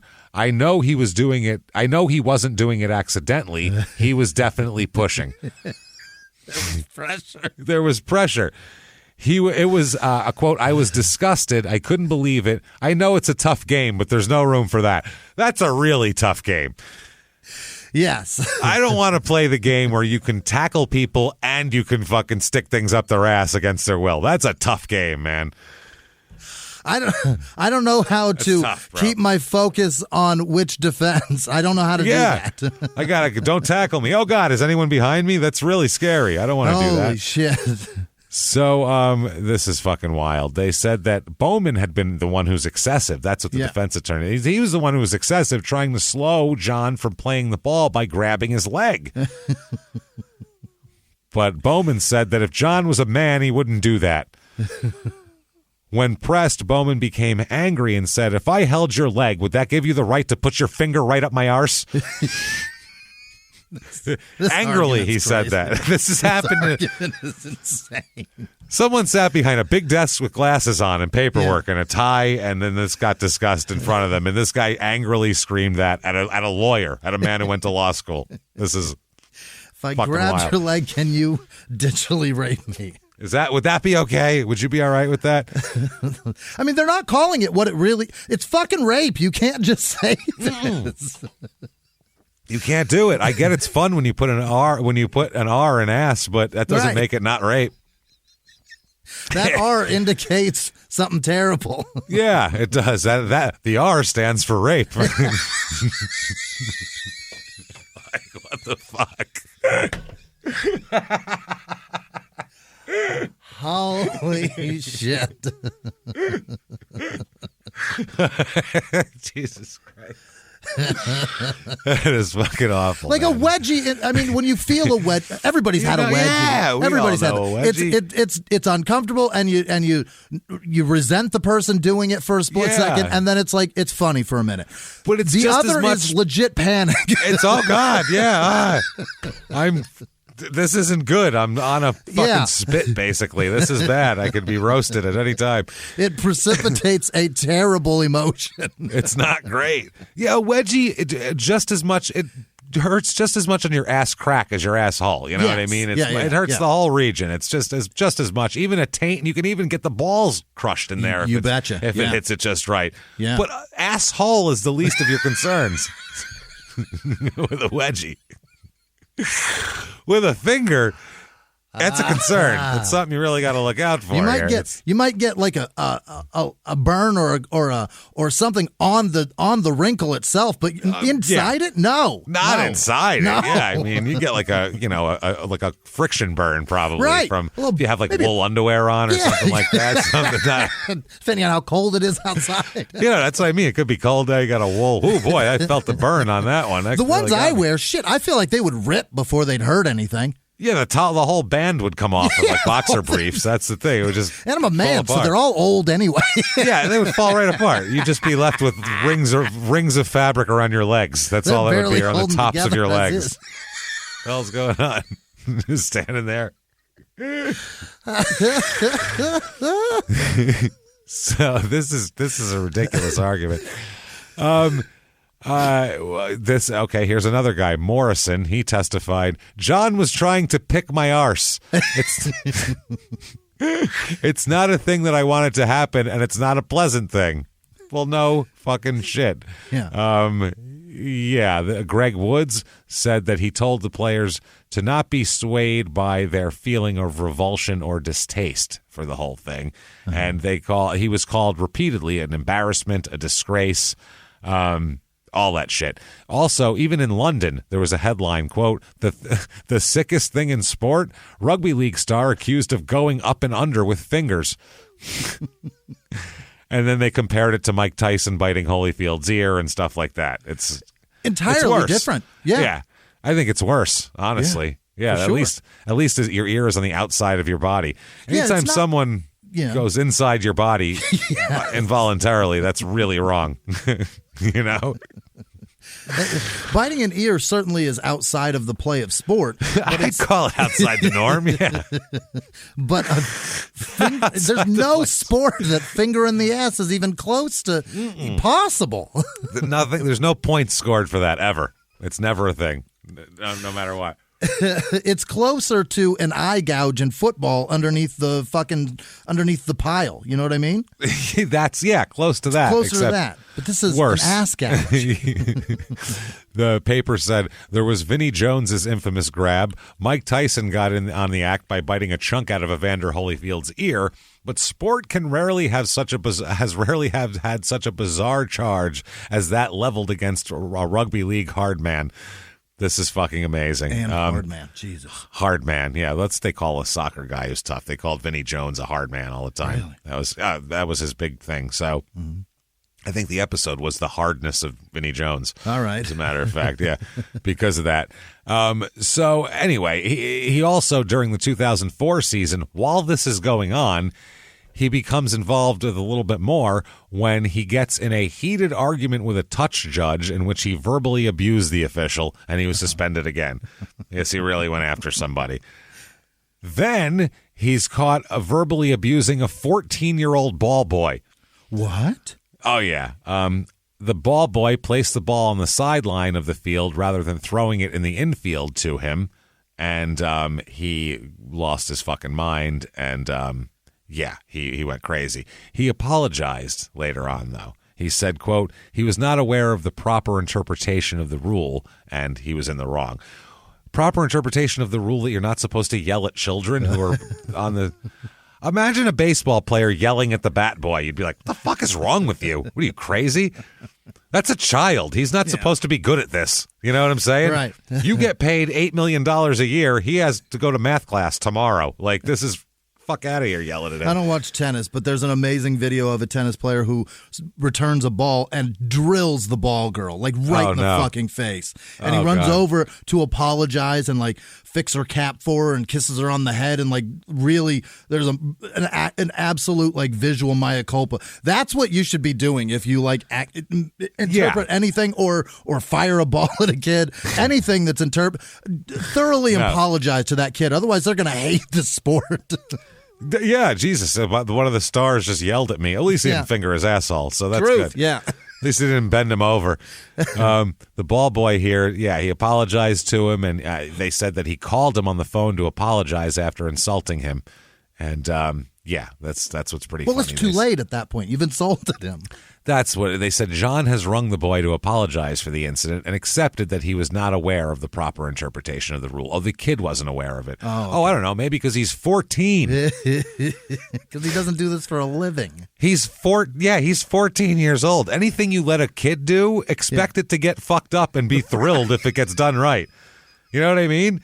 If you could assign a chore to your son and it's done 3/4 of the way right, you're thrilled about that, are you not? Otherwise, you're just trying to keep him busy anyway, so who gives a shit? So, that's all it is. 75% of the dog shit is cleaned up. I'm pretty happy. Incredible. That's a lot. I give Joey a chore. I'm like, holy shit, look at that. You did it. I'm impressed as shit. Let's go, buddy. So, anyway, 2004, only 10 games because his suspension ends up kicking in then. One try, only 4 points. Not great. Not great. 2005, his daughter is born, another daughter. Pani? P-A-N-I? P-A-N-I? I don't know. She, I guess, this is about her, that she tried to play netball. Like, is that volleyball? No, it's basketball with no hoop, with no backboard. It's just the hoop there. It's fucking crazy. So there's no back. Well, that's like 90% of the shots aren't layups. But the ball is in the middle, or the hoop is in the middle of the court, and there's a big circle around it. Oh, for Christ's sake! It's crazy, James. That sounds like a game that you have fucking 5-year-olds play, like 800 of them at a time. You know what it is? Give them one ball. It's the ball with the string in the cup minus the string, and a bunch of people are trying to keep you from getting it in. Well, that sounds terrible. Jesus Christ, that doesn't sound fun at all. It seems fucking impossible. Is there violence involved in this sport? Can you tackle somebody? I would imagine probably eventually. What's their fingering policy? That's the other thing. Do we know that? It's very popular for the girls in Australia. I do know that. Well, maybe they have a liberal fingering policy then. I'm not sure. Maybe you're allowed to do whatever. That may be the ultimate defense. The ultimate. The best defense is a good finger. Now, I guess also that then she turned into a teenage rugby union star, and she was really good at that, and was on the Manly Mermaid Rugby Sevens team here, and did all sorts of good shit, and she's apparently a very good rugby player. Yeah. So, March 19th, 2005, John attempts what they call a reckless shoulder charge in a game, making contact with the head of forward Keith Galloway with his elbow. Holy shit. He drilled somebody with his fucking elbow, on purpose, they're saying here. I guess it was a really nasty one. They said that he went at him with his elbow in a cocked position and jumped up to strike him in the head with it, and which knocked him unconscious. This guy, leaving him on the field, bleeding from his ear and other places. He had to get stitches. He left with a severe concussion, this Keith Galloway, a split ear requiring 7 stitches after this. So this was really fucking nasty, like a near required. a near criminal attack basically here. His lawyer and a coach attempted to argue that he was doing nothing more than, quote, trying to go for a shoulder charge, and that he raised his arm just in an attempt to protect his ribs. Okay. You know, because when you protect your ribs, you stick your elbow out as far as you can. That's how I do it. High. And high. You get it up good and high because that protects your ribs. Yeah. Right? leaves your ribs prone. No shit. So he says later on, quote, I'm trying to go for a shoulder charge. We call it a shooter. You come out of the line and try to force an error and put a big hit that lifts the team and tries to disrupt the other team's go forward. I did not mean to go that high. It was a clumsy tackle. I just misjudged it. I was raising my arm to protect my ribs.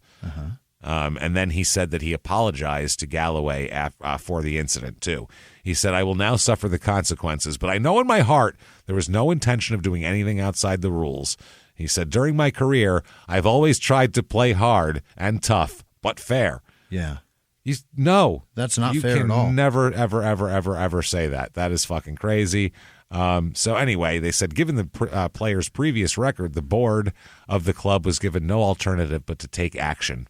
So he ended up being suspended some more, obviously. He's suspended 17 weeks here, which is the longest suspension ever. And the team terminates his contract because that's done. Like he's done, basically. Yeah, he's done. Completely fucking done. This is in addition to the threats to an official as well and all the things that he did. So he's banned for basically 12 months at this point because he did a local match and then threatened a junior official later in the year after he'd been suspended for 17 weeks by the league. So he's suspended from any NRL anything for 12 months. Wow. So he says he's retired now. That's it. He's just going to retire. Well, he's got a reputation as a filthy-ass player. Absolutely. He pretends like he doesn't, though.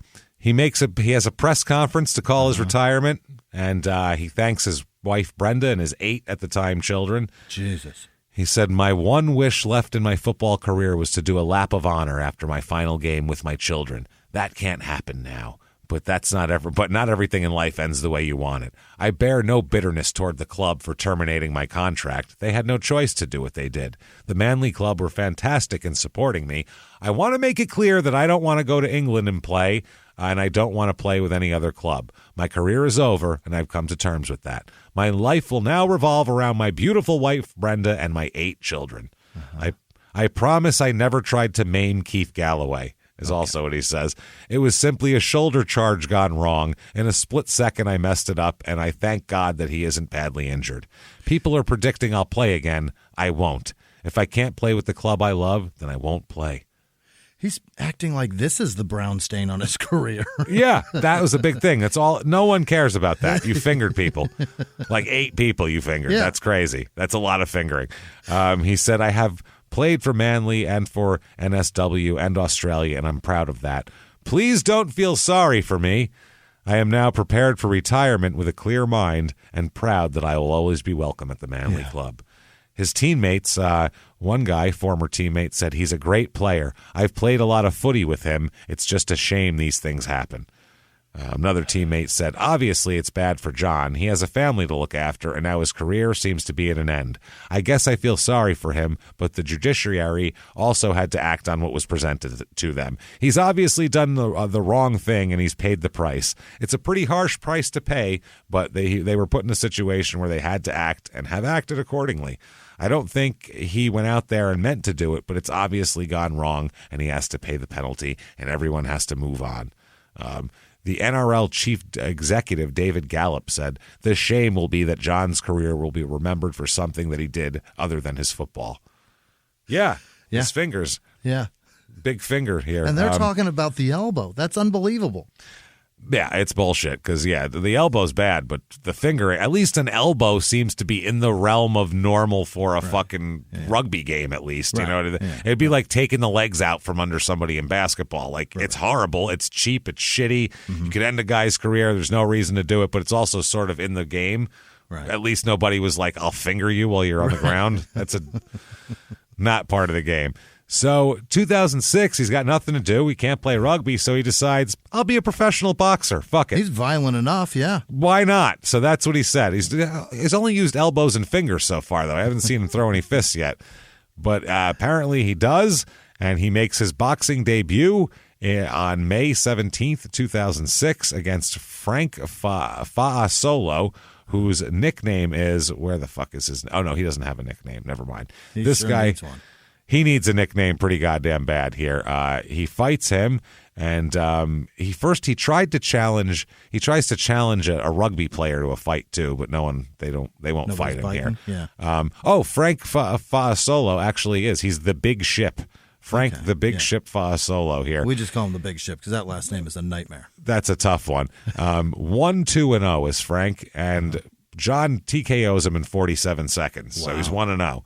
So not bad. Yeah. And like I said, he tries to get another rugby player to fight him, Mark Geyer, but the guy won't fight him. So there you go.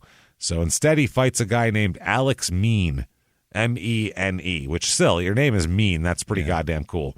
Rad. He calls himself Alex the Mean Machine. Not bad. And then his last name is Mean, though. Mean. Right? The Mean Machine Mean. Yeah, that's what he is. That's too much een. Too much eens and means and m's, and there's a lot of alliteration there. He's 2-3-0.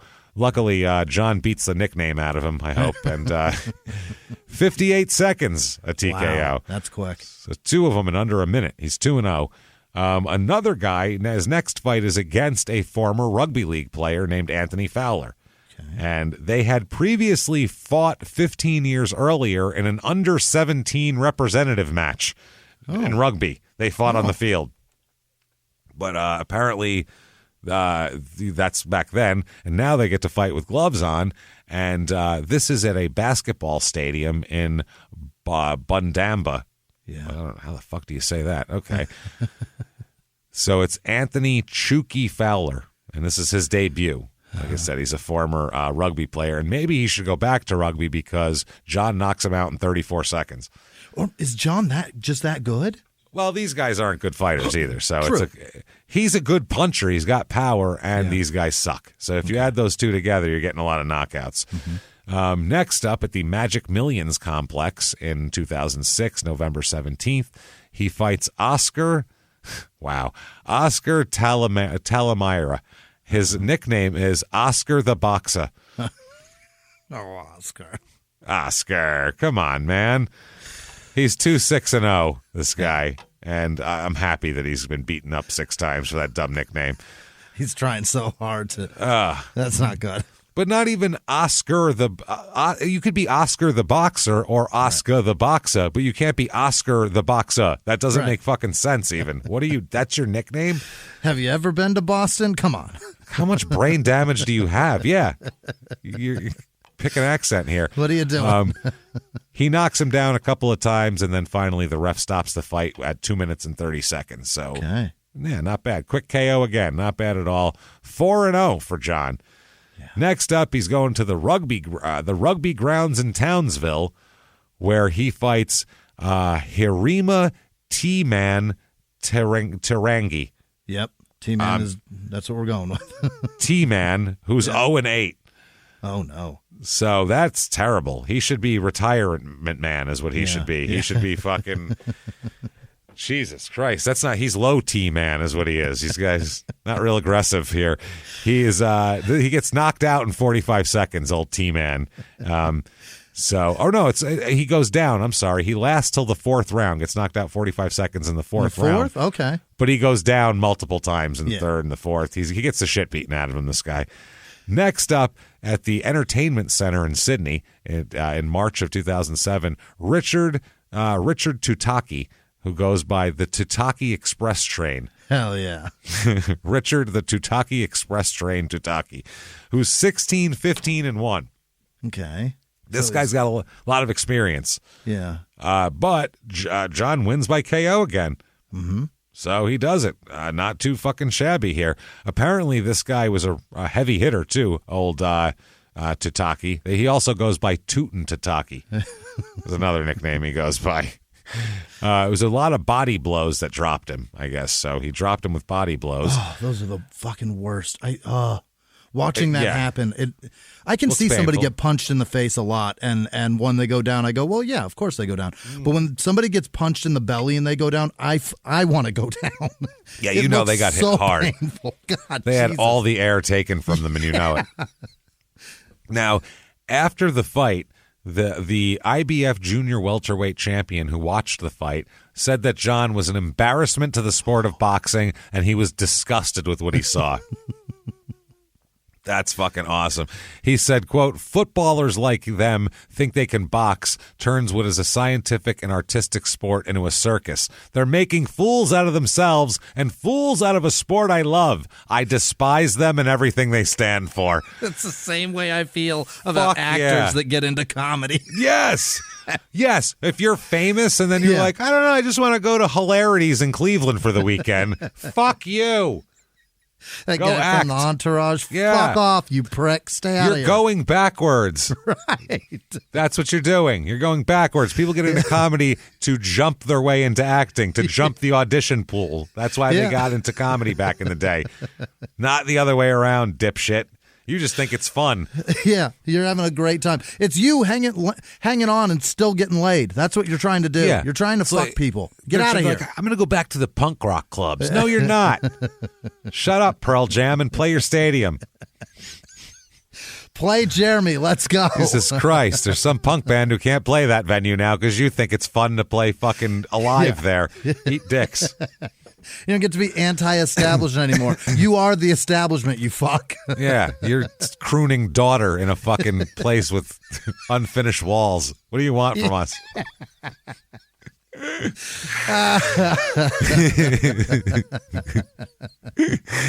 So anyway, he's a disgrace, basically. Anyway, so he fights next up. He fights Brian Fitzgerald, who's 1-4-1. Not good. This is it goes the distance, this fight, which I think is like 4 rounds in this, or 6 rounds. But he loses a split decision, John does. Is that right? To a guy with 1 win? Makes him 6-1. This is his 1 win. 1-4-1. Yeah. Not good. Guy had no wins. I think he had no wins coming in here. So that wasn't good. John said, quote, I'm being vilified again. It obviously has something to do with my playing days. I know I'm going to be John Hopoate for the rest of my life, but I've tried to make a new road, and I thought I was going along good until this. They are racist because I'm from Tonga. It's not bloody right. I never get a fair go from Aussies. Well, also, I don't know. You're finger raping folks. That's the problem. Yeah, when everybody gives their middle finger to you, they're not saying fuck you. They're just they're reminding you. They're telling you they're aware of your background. Yeah. They've heard of you. They've heard of you. Next up at the Arendelle Vikings Club, he fights Bangin' Ben Edwards, who sounds like a porn star. Bangin' Ben Edwards. In Arendelle? Jesus Christ. The Arendelle Vikings Club in Waniasa. That's where it is. Okay. Waniasa. This is Edwards' debut. Old Bangin' Ben has never fought before. Yeah. He knocks John down twice before the ref stops it with a TKO. Really? John loses this fight. Yeah, well, I mean, if he's a fucking boxer who's been coming up through the amateur ranks and shit, he's a boxer. He knows how to fucking box. This guy's a rugby player. No offense, but I mean, it's not... Boxing is something kids do from the time they're 7. Right. And to get those kind of skills. You don't just pick it up when you're 35 and think you're going to fucking do it. You fought in a bar somewhere. Yeah, because you fought on a field or you fought. It's a different fight, It's just a different fight. So this, I guess, the guy who fought him, Ben Edwards, was a former national kickboxing champion. Oh. So he knows how to fight is what it is. Really well. He's kicked some ass. Kick some ass, punch some ass. At least he hasn't fingered some ass. So this was only 90 seconds into the first round, too. Fast. It was, which people were pissed off, actually, because they started throwing plastic beer cups at John for going down so early. I wish that would stop. Yeah, that's ridiculous. Don't throw anything anywhere in a ring, on a field, one thing, on a stage. Don't be upset if a fight is quick. That's the coolest thing. They thought that they didn't get their money's worth, and he sucks, and that's why. Well, it's like, well, you paid to see him, so that's your fault. You know what I mean? Yeah. So following this, the guy, the IBF champion that was talking shit about him, he said that John needs to learn to fight properly. And he also says Hoppe should stop putting his finger up other guys' anuses. is the other thing he said. Yeah, which boxing is one sport where it would be impossible to stick your finger up somebody's ass. Well, it's taped in a glove. If you can pull that off, unless you can get the thumb up there, which would be a magic trick. That's a big thing. Yeah, you'd belong on the Most Hated Man on the Internet documentary there. Butthole girl ain't got nothing on you. Say, giving Butthole Girl a run for her money. So 5/8/17 here. So May 18th, 2007, not 17, at the Seagulls Rugby League Lounge, he fights Terry Tuteru, who's 0-8-1. So like maybe he can beat him. Yeah. He does. John actually goes down in round 1. But then he wins. Then he wins by TKO after that. So he's not a good boxer. Can we just say that? It's not great. He's 7-2. Next up at the Entertainment Center in Sydney, this is December 2007. Brian Fitzgerald he fights, who's 2-5-1, beats him by TKO. He's 8-2. Next up he fights Sio Vitali, who's 0-3. TKO's him. He's 9-2. Okay. Building his record up. Next up, at the Gold Coast Convention Center on September 10th, 2008, he fights Bob the Big Bear Mirovich, who's 29-19-2. Oh. This is a big deal. I guess this is for the Australian Heavyweight Championship. Okay. So the whole continent here. Yeah. And if you win this, you have to fight a kangaroo. You certainly should. Yeah. You have to fight the most badass kangaroo in all of New South Wales or whatever the fuck it is. So there you go. He beats him by TKO. So he wins the Australian. He's the Australian heavyweight champion, Jimmy. Unbelievable. After all this and head butthole finger, he's 10-2. He's doing great. I guess that he cornered him, they said, and I guess he hit him with 6 clean punches and knocked him to the floor. Guy started to get up, but his trainer threw in the towel. Okay. The other guy's trainer there, the Big Bear, got it thrown in there. After the fight, though, the Big Bear claimed that John used illegal tactics during the bout, which resulted in Mirovich having a broken arm. Oh. He said Mirovich said he was illegally shoved to the ground in the 6th round, which left him with a broken arm and no hope of carrying on. He said, I couldn't throw a punch for the final 3 rounds because of what Hopoate did. I'd cop it on the chin if I lost the fight fair and square, but there's no way I'll sit back if something illegal was done to me. It was a dog act by Hopoate. I can't do anything now for 3 months, and I'm demanding Hopoate doesn't fight anybody until he gives me a rematch. Hopa's a cheap son of a bitch everywhere he goes. He is. He keeps getting accused of it. Behind the closed doors of government offices and military compounds, there are hidden stories and buried secrets from the darkest corners of history. From covert experiments pushing the boundaries of science to operations so secretive they were barely whispered about. Each week, on Redacted, Declassified Mysteries, we pull back the curtain on these hidden histories. 100% true and verifiable stories that expose the shadowy underbelly of power. Consider Operation Paperclip, where former Nazi scientists were brought to America after World War II, not as prisoners, but as assets to advance U.S. intelligence during the Cold War. These aren't just old conspiracy theories. They're thoroughly investigated accounts that reveal the uncomfortable truths still shaping our world today. The stories are real.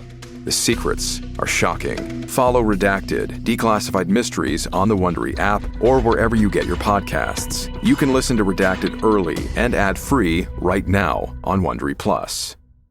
Have you ever gotten a message out of the blue? Maybe you ignore them. Or maybe you end up in conversation. Maybe they tell you about an amazing offer. I can really show you how to make some money. And maybe that gets you into a lot of trouble. But this isn't a story about people like you, the people receiving these messages. This is a story about the people behind the messages, on the other end of the line. Thousands of them, working in a microcity built for scammers. From Wondery, the makers of Dr. Death and Kill List, comes Scam Factory, a new series about survival at the expense of others. Follow Scam Factory on the Wondery app or wherever you get your podcasts. You can listen to Scam Factory early and ad-free right now by joining Wondery Plus in the Wondery app or on Apple Podcasts. Next up, he fights Cliff the Black Bull Kauser, who is 26-19-2. And this fight goes 3 whole rounds, and Kauser does not come out for the 4th round, so John wins the fight. Kauser's a coward. Apparently, or hurt, either one. Yeah. One of the two. 11-2 is now he's up to here. May 22nd, 2009, at the Orleans Casino and Hotel in Las Vegas, Nevada. At the Orleans? At Ew. the Orleans. He fights. Oh, my God. And we know this guy well. Yeah. Oliver the Atomic Bull McCall. Remember, we brought this fight up in the Oliver McCall thing, and we couldn't pronounce his name then either. 51-9, Oliver McCall is. You can go back and listen to his episode. What a weird guy and just a crazy episode. This is for the vacant IBA Continental Heavyweight title. John gets knocked down twice in the second round and loses by TKO. Okay. McCall's a good fighter. He's not beating fucking McCall. He's a real legitimate heavyweight contending heavyweight. You're not going to beat him. So he's 11-3. I give him credit for having the balls to fight McCall, to be honest with you. So second round that happened. Next up, he fights the Big Bear again. He's back. The Big Bear is back. And this one, he wins again, this time by unanimous decision, though. John wins. It's over. There's no trilogy. He's beating you handily. Yeah. That's it. Yeah, I guess Mirovic had a point deducted for holding during the fight. Either way, 12-3 for him now. So next up at the Mystery Creek Event Center, that's where all the dreams come true, Jimmie. They do, yeah. In October 2009, he fights Colin Kid Coal Miner Wilson. Kid Coal Miner. He's a child coal miner. Yeah. He's a Colin child labor laws go to hell Wilson. Child labor law inspiration Wilson. Colin soot face Wilson. Colin the Black Lung. Yeah, Colin Black Lung Wilson. Colin the Canary Wilson. That was his there job. It is. That's what they should have called him. Oh man, he's 34-25-1 coming in. So a lot of experience. Yeah. This is for the title, the Australian heavyweight title, because McCall didn't take that. He's like, "What is this? The fuck is Australia? I don't even know what that is." And he gave it back to him. You can go on and keep this. You can go on and keep this, man. It's cool. This fight here, he loses this fight by knockout. So he gets knocked out 12-4. Here, this was on the undercard of the David Tua Shane Cameron fight. Remember David Tua? Yeah. God, David Tua was fun to watch. He's a great fucking fighter. Yeah. So apparently he started well, John, and got a knockdown in the third round. But the Kid Coal Miner came back from the knockdown and ended up knocking John out in the fourth round. Next up, he fights. This is March of 2010. Shane the Mountain Warrior Cameron. No. Are there mountains in Australia? I don't know. There's got to be a hill around there somewhere, right? I'm sure there's somewhere that it snows there, right? It's got to. It beats me. I mean, not a lot of skiers over there, probably. You would think it would be in the south of Australia, right? Where the mountains would be, because up near the top is nearer to the equator. Yeah, but south is even. Yeah, I guess they're not that. South isn't that far south, though. It's a small continent. It's not like, oh, that's close to the South Pole down there. I don't know.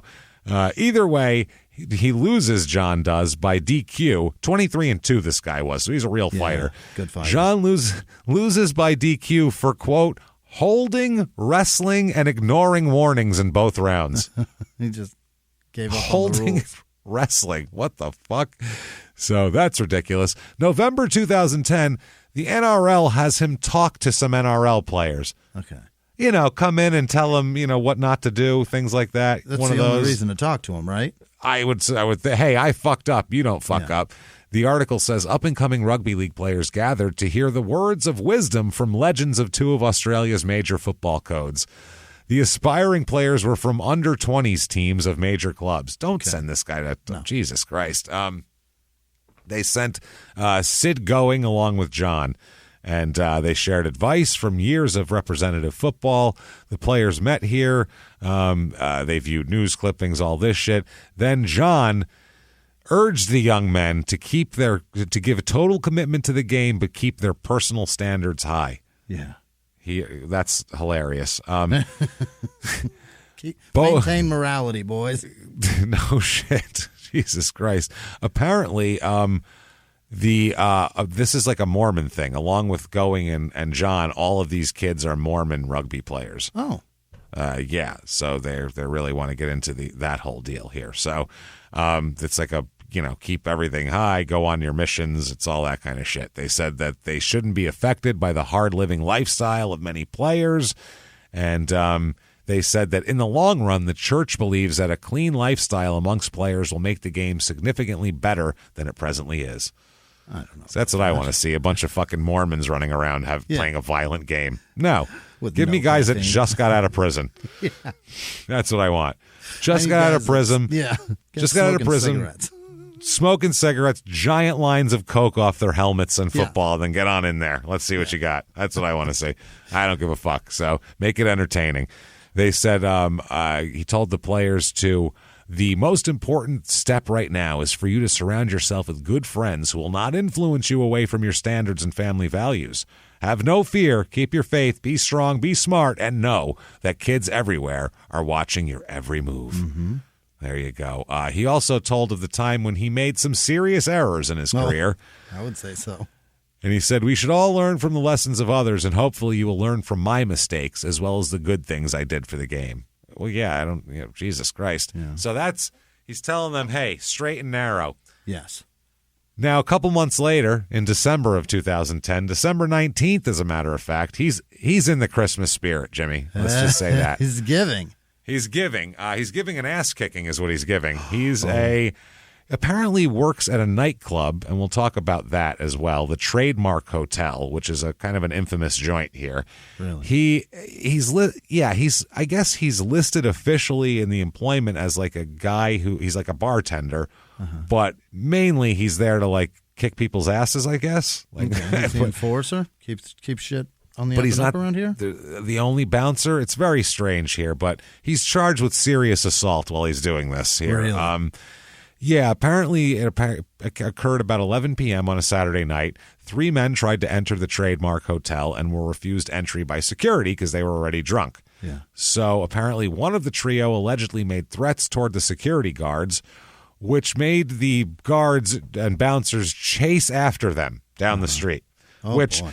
If you're a bouncer, I've done this job. If they're walking away, you don't give a fuck what they say or do. Yeah, who the cares? point is, you're not here. Fuck you. I don't care what you can say anything you want walking. Tell your story walking. Exactly. Right. Tell your story walking. I don't give a fuck. Go. Once you're gone, you're gone. You don't chase after people. That's just you're an asshole at that point. You've got a castle doctrine. This is the That has I'm the nothing to do king of with your this job. castle. Get the fuck away from my castle. That has nothing to do with your job anymore. Now you're just Right. an asshole fighting in the street. You know what I mean? So You're keeping the peace inside this squared off area.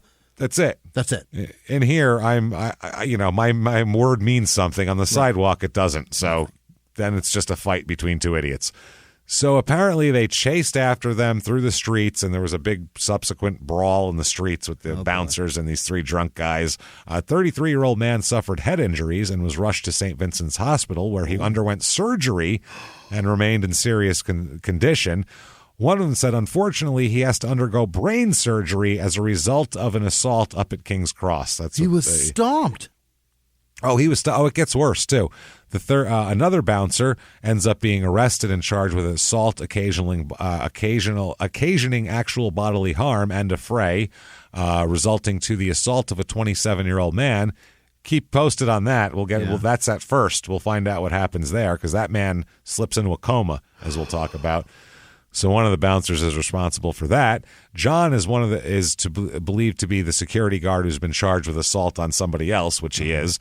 A number of the other nightclub staff have also been assisting with the investigation. Further charges are expected in this whole thing. They haven't anyone with information. Please call the Crime Stoppers line. Wow. It's bad. John's charged with assault occasioning actual bodily harm and a fray following this whole thing. He was employed as a responsible service of alcohol marshal, not for security. Okay. I don't know what that means. Like he's supposed to make sure nobody gets too drunk. I don't know if that's just a bartender and that's like it's like an official designation, or if that's like if there's somebody in a bar who's responsible to like keep an eye on the bartenders, like the line judge or something. You know what I mean? Perhaps America could adopt that because you can be sued for over-serving somebody. So perhaps he's the guy that keeps an eye on that. Well, it would help if the person who it sucks because the person who is supposed to tell you not to drink anymore is also the person who makes the living off you buying that drink and tipping them. So that's a very difficult thing to ask people to do. So it's to have somebody whose living doesn't depend on the tip saying stepping in might be better. I'm not saying bartenders are bad because I know a million bartenders and they're good people and they're trying to make a fucking living and they're not. You can't to keep track of 100 people's levels of intoxication is a crazy task to ask somebody to fucking do. It's crazy. It's also shitty personal levels, right? It's also shitty to employ that person to also babysit. I'm not here to tell you what you can and can't drink. You're a fucking adult. Figure it out for yourself. Yeah, that's for managers and bouncers to cut you off because you're acting a fucking fool. Right. And some people can be shit-face, .25, and you can barely notice it because they're alcoholics is the other thing. So then what do you do? In that case, it's hard. So anyway, he's charged with all that. During the brawl, there's a couple, the Castillo brothers are there. One is 33. He slipped into a coma, the 33-year-old, and never regained consciousness. He died. Oh, my God, they beat a man to death. They stomped him to death. Yeah, he went into a coma and died. Holy shit. A 35-year-old security guard, Lynn Mattia, was charged with manslaughter because of it. So John's lucky his guy didn't die, is what he's lucky. Now, this bar, talk about this bar. It's owned by a guy named John Ibrahim, who is he was a nightclub owner, and police allege him to be a, quote, major organized crime figure. He was labeled as the lifeblood of the drugs industry of King's Cross. Oh, boy. That's what they said during a 1995 Wood Royal Commission. He's be furious. He strongly denies it, Ibrahim. He says, absolutely not. Ibrahim. He says, absolutely not. He's not been convicted of any of that shit, and that's ridiculous. But this was also the place where Todd Carney, our old friend, the piss guzzler there, he and Anthony Watts ordered an inquiry into whether the Trademark Hotel, which was this hotel, breached laws on the responsible service of alcohol because they got in trouble for being shit-faced after leaving here. So this place is kind of a famous place for crazy shit happening.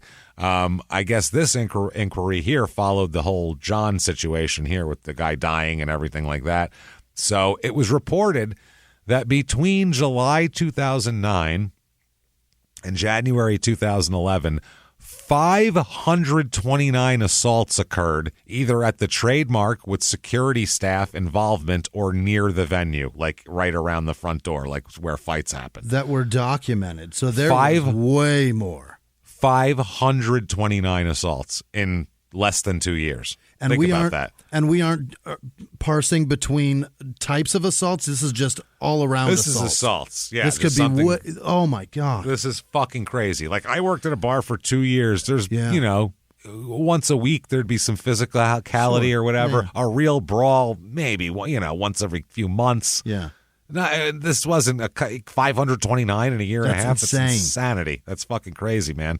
And a lot of them, like we said, had security staff involvement. So what ended up happening is the Trademark was subject to a reduction in trading hours. Really? So they had to close earlier, basically. Because they were a menace and a nuisance.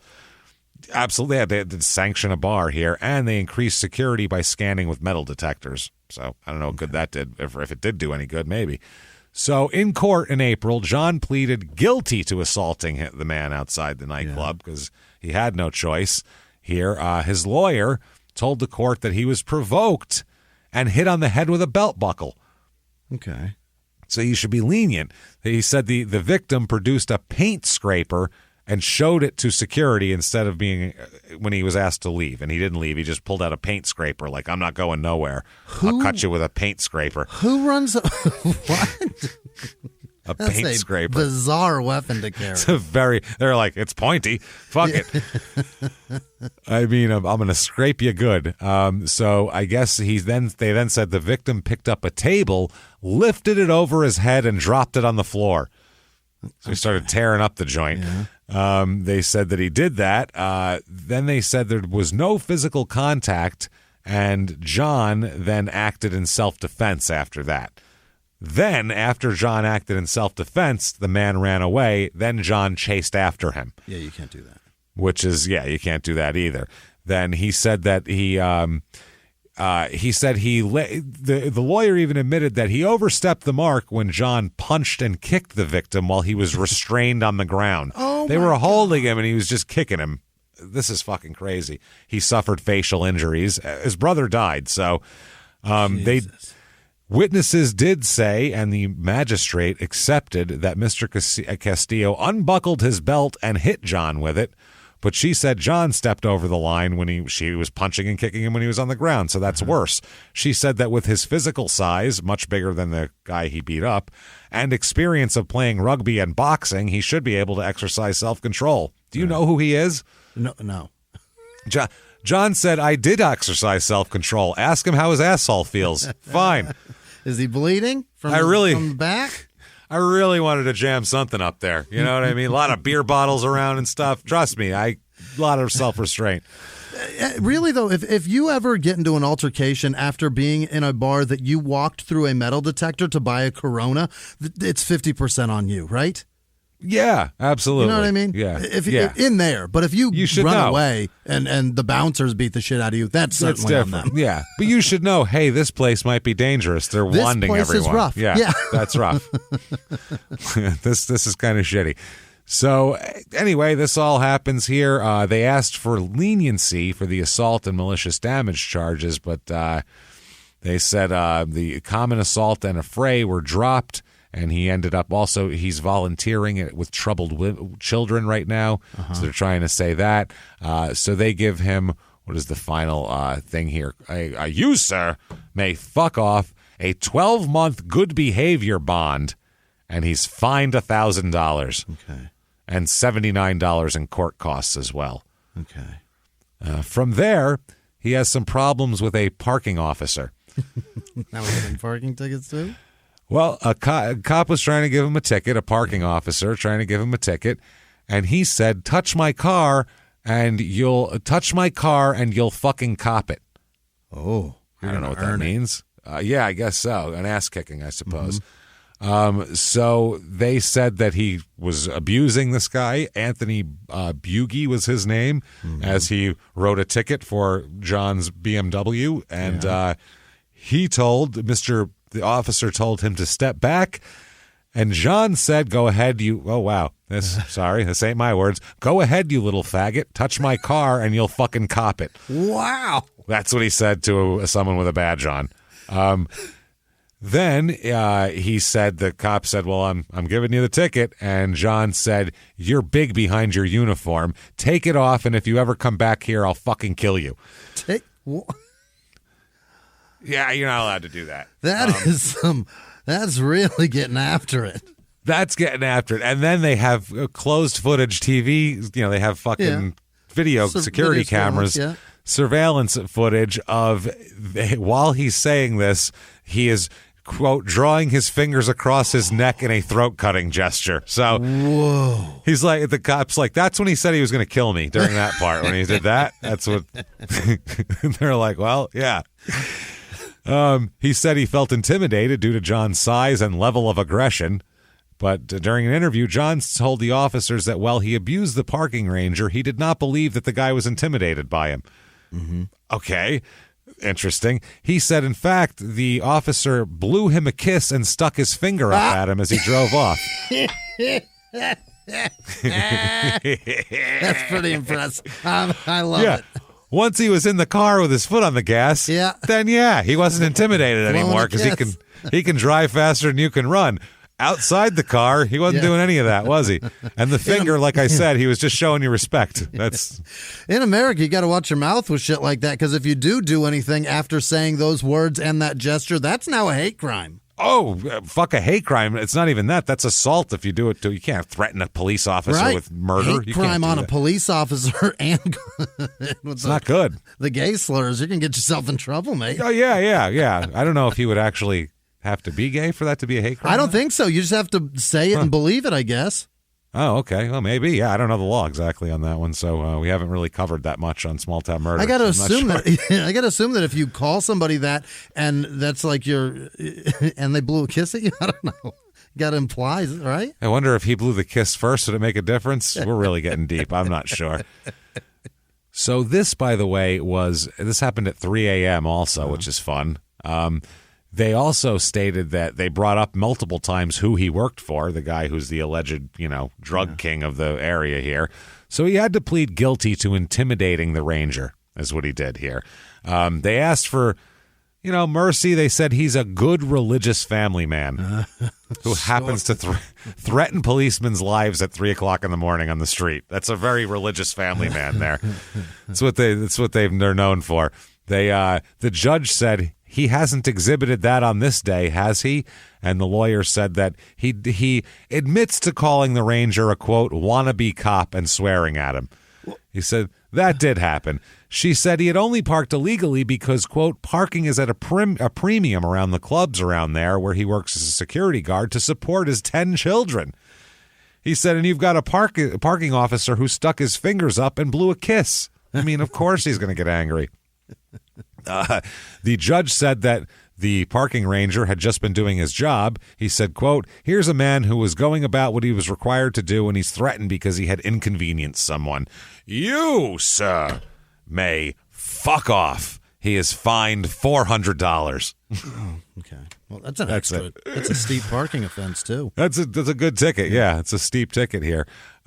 So next up, in 2014, he's the subject of a junior Manly Rugby League investigation after allegedly abusing the referee at an under-10s match. What? He got in trouble for fucking abusing a referee at a children's rugby game of under 10 years old children. Unreal. What in the shit is going on about that? So this that? Game does not matter to anything. None of this matters. Most of these kids won't even like rugby in a few years. Yeah. So, they said the club tried to say, because he's doing Manly's under 10 team, and he's the head of the team there said he has a lot to offer as coach. Not a lot of people probably know the real John. He's a very generous person. He's a very honest person, and I know he does a terrific job with those kids. Okay. Wow. Later on that year, he's caught on camera yelling at a female journalist while he was at court supporting Jimmie, because Jimmie was going through his time. Yeah, his assault charges. He was in court trying to, get his sons back, and this female reporter was there, and he, on camera and in front of dozens of people, he screamed at her and called her a fucking bitch. So he's just covering the fucking case, sir. What he is a very strong, very pious religious man, is what it is. Yeah. It's really. That's what God would do, I think. Yeah. What would Jesus do? He'd call her a fucking bitch, first of all. That's what he would do right there. So, I mean, this guy, he doesn't know what to do with himself now. He's I imagine, yeah. What are you going to do? He hasn't boxed in a while because he sucked at it. He was fucking like 10-7 or 12-7 or something. That's not going well. 12-5. That's not going well. He tries to coach children. He's like, I can coach children. Nope, can't do that. You abuse referees. He does nothing. So he's like, I don't even know what to do with myself anymore. I'm not leaving the house. That's what I'm going to do. I'm going to fucking stay home, and these people can all eat shit. You know what I'm saying? I'll start up like a nice from home aromatherapy business or something. Sure. Or I'll send you out bullshit, and it'll smell like my balls, and you guys will pay for it, and everyone will like it. That's all I'm doing. Yeah. I'm done with this shit. And you know what, too? I'm sick of these curtains. And I'm just sick. The colors in here, they're just not speaking to me. I'm going to fix this. And he calls in a man for the job. Yeah. And he shows up, and there's a knock at the door, and it's Dexter Manley, interior designer from New York City. And he says,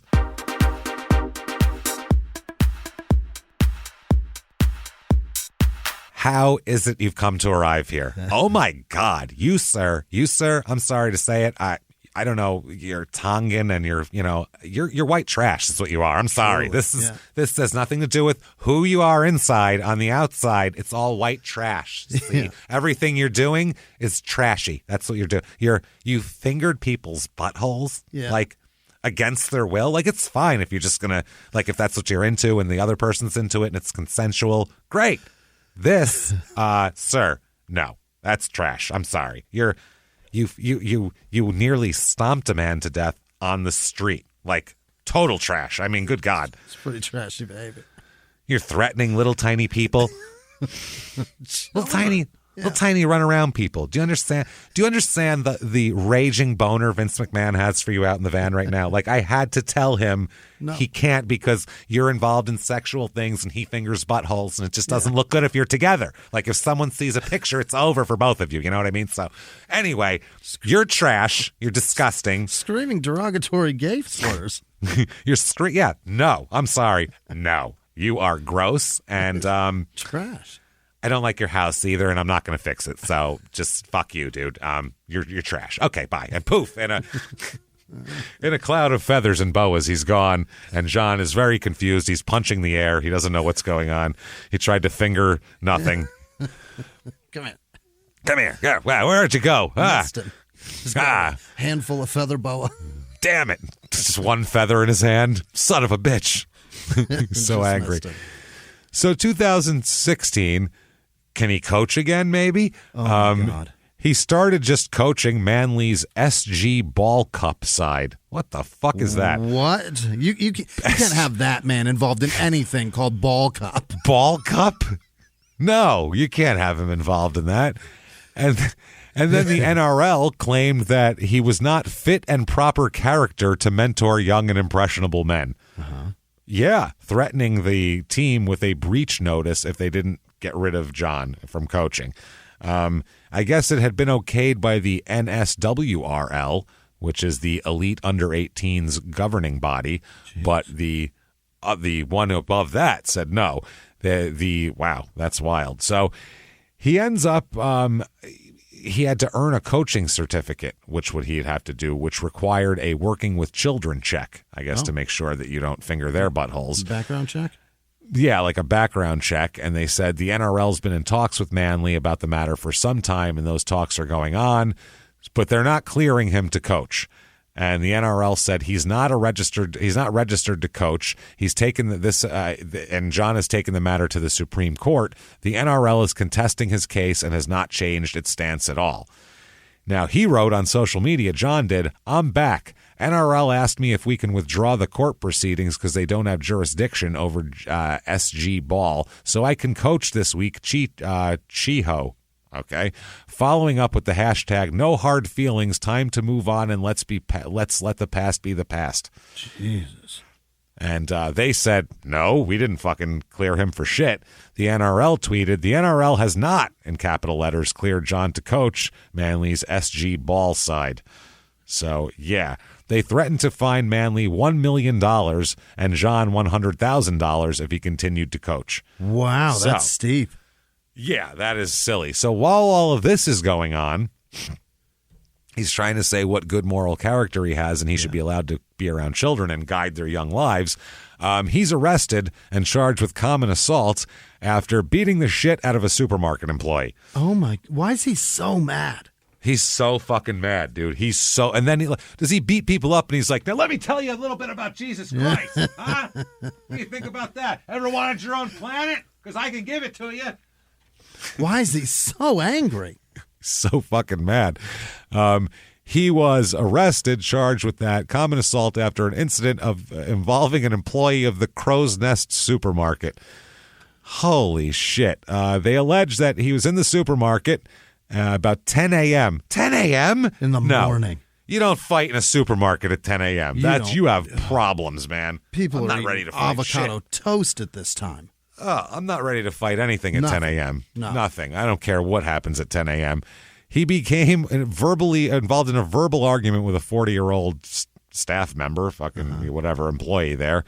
And the argument allegedly turned physical, and other supermarket staff members had to intervene.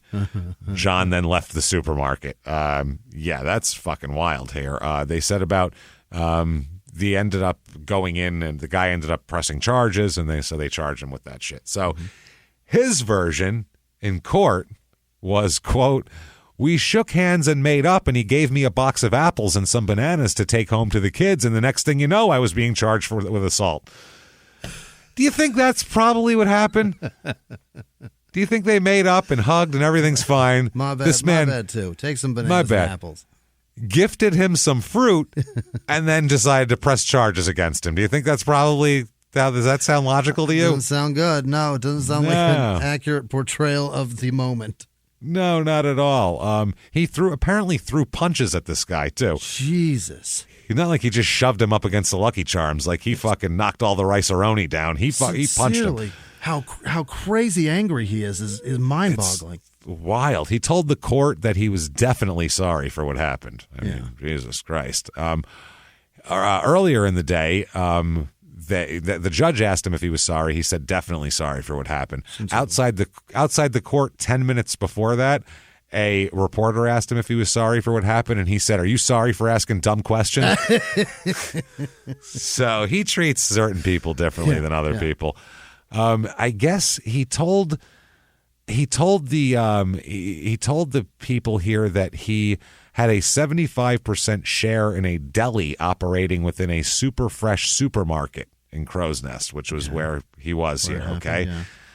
I guess, so think about this. He's got a 75% stake in the sub shop that's inside this supermarket. Right. That's what the argument was about, not where'd you put the fucking, where do you keep the tomato juice? It wasn't that. So he said the earnings had dropped about $10,000 from around $27,000 a week since the end of last year. So he approached the worker, Albert Damasi, who was sitting on a milk crate and packing shelves, and continued to ask to speak to the market's owner, Camello. So basically, he went in to get his cut and thought that the fucking envelope was light. So he was going to talk to the guy, to say, hey, where's the fucking rest of my end? This is like similar to what mobsters do. We've seen Tony Soprano send Chris out to collect money like this. So that's what he said. He said, let me talk to Camello. So John tried to, I guess this guy tried to walk away from him, like he didn't want to be involved. John tried to stop him from walk away and said, quote, "I was talking to you, cunt." Hell yeah, I love Australia. I know. The worker then headbutted John. Oh, that's ballsy. Because John grabbed him and wouldn't let him get away. So the worker headbutted him. So John then, quote, threw 2 swinging punches at him, which he missed because he's a shitty boxer, as we know. He can't even hit the supermarket guy who's packing fucking stocking shelves here. So something tells me at the end of that, it's not going to end with a handshake and a handing over of fruit. You know what I'm saying? And a gifting of fruit. So he said that his lawyer said that the deli was his only source of income, and they asked for extreme leniency from the court in fining her client, saying that he has to feed, school, and buy cars and iPads for 10 children. That's literally what they said in court. Michael Scott? Yeah, he's the sole provider for a family of 10. They pay a rent of $900 a week. They don't own any property, and as you have heard today, his sole source of income is declining because of circumstances. So they said that the magistrate on the other side said that he appeared to be making significant money from the deli business. And he said, I'm sure a lot of people would like to earn just a small amount of what John has coming into the house. Truly, yeah. Yeah, and they said that this guy's a trained boxer. He's got a criminal record of been assaulting people all the time. Even on the field, he's stalking people and hurting people, intimidating people, fining, all this crazy shit. They said so. They said the assault was definitely on the lower end of the scale because he didn't make contact with the guy or anything like that. But he definitely needs to get something. So they sentenced him to, you, sir, may fuck off. An 18-month good behavior bond. Probation. Whatever the shit that, I guess that's probation. And a $1,500 fine. Okay.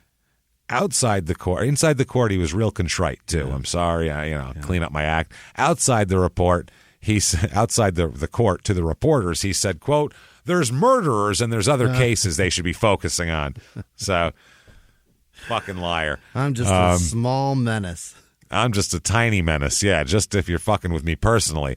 So at that point, the Manly majority owner finally said they went back and forth with the league about the coaching thing and all this sort of shit. And they said that they were advised that The one guy with the league said that I just advised Manley that I thought there was open source material in relation to the selection of John as coach. I pointed out that the commissioner of police has excluded John from the casino in July, and that's a decision not taken lightly.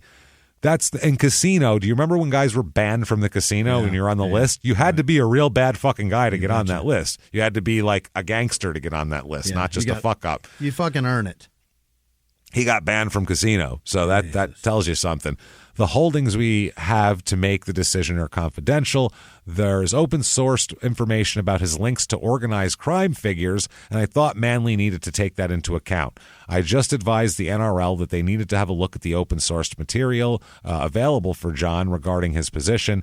Our squad is there to protect the integrity of casino operations. The same squad can't sit by and not give advice to the NRL when the same person is appointed to a coaching role. Right. So that's someone from the organized crime squad from the police went to the league and went, this guy's involved in shit. Keep him out of this, yeah. Can't tell you everything we know, but we had to kick him out of a casino to ban him. Does that tell you something? Trust us. Bad guy. So John says, fucking prove it. Prove I'm a bad guy. Okay. Prove I'm in organized crime if you're going to talk shit. We're working on it. Give us some time. He said that he challenged the NRL bosses and police to come up with any solid evidence that he's linked to organized crime. The Sydney Daily Telegraph produced a copy of a letter it reported was sent to the NRL Integrity Unit about the whole thing, and he was mad about it and all this shit. He said, quote, with the NRL and the NSW police, please produce some hard evidence. Make it public. Don't hide behind some allegation that I'm involved in organized crime. I don't drink. I don't smoke. I urge young people to stay away from drugs, and I don't gamble. God encourages me to talk to men about taking the right path in life, but the NRL claims I'm unfit to do the job. I've been coaching kids since my son Will was 4. That's 21 years. Suddenly the Integrity Unit claim I can't do it anymore, even though they haven't bothered to interview one parent of the hundreds and hundreds of kids I've coached. I have 10 kids of my own to look after with my darling wife, Brenda. Okay. And they were like, yeah, you can't fucking do that. So he finally decides to just give up and step down. Yeah, he says, I'm not looking to let the club be forced to pay fines or lose points because of me. And he says, fuck it. He says, so what if I know guys that have been in jail? One of my best mates is in jail now, Craig Field. My son was in jail. I've got a few cousins in jail. I've got family in jail. Just because I know people that are in jail doesn't mean I've got links. If I was a criminal, please bring it out. Charge me. So, yeah, he said, don't cry for me, Argentina. I'm fine. Don't cry for me, Western Sydney. I'm fine. Everything's good. You don't need to feel bad for me. Who you should feel bad for, who I feel bad for, is John, I don't know, Hopoate, however the fuck you want to say it. Same way? Who's a doctor at the Warringah Mall in Greater Sydney. So he's even in Sydney, and he's a doctor. Well, Are you going to fucking trust patience. that guy? Yeah. But then again, he might not be a doctor because it's his previous work experience or education. It says priority dancing. So sounds to me like what is he, a doctor? It's like a male stripper who wears a doctor costume with the one glove on his hand, especially. Really. Or does he work at Data Doctors and he just fixes computers all day? Oh, man. So 2017, he joins the Tongan camp for the 2017 Rugby League World Cup.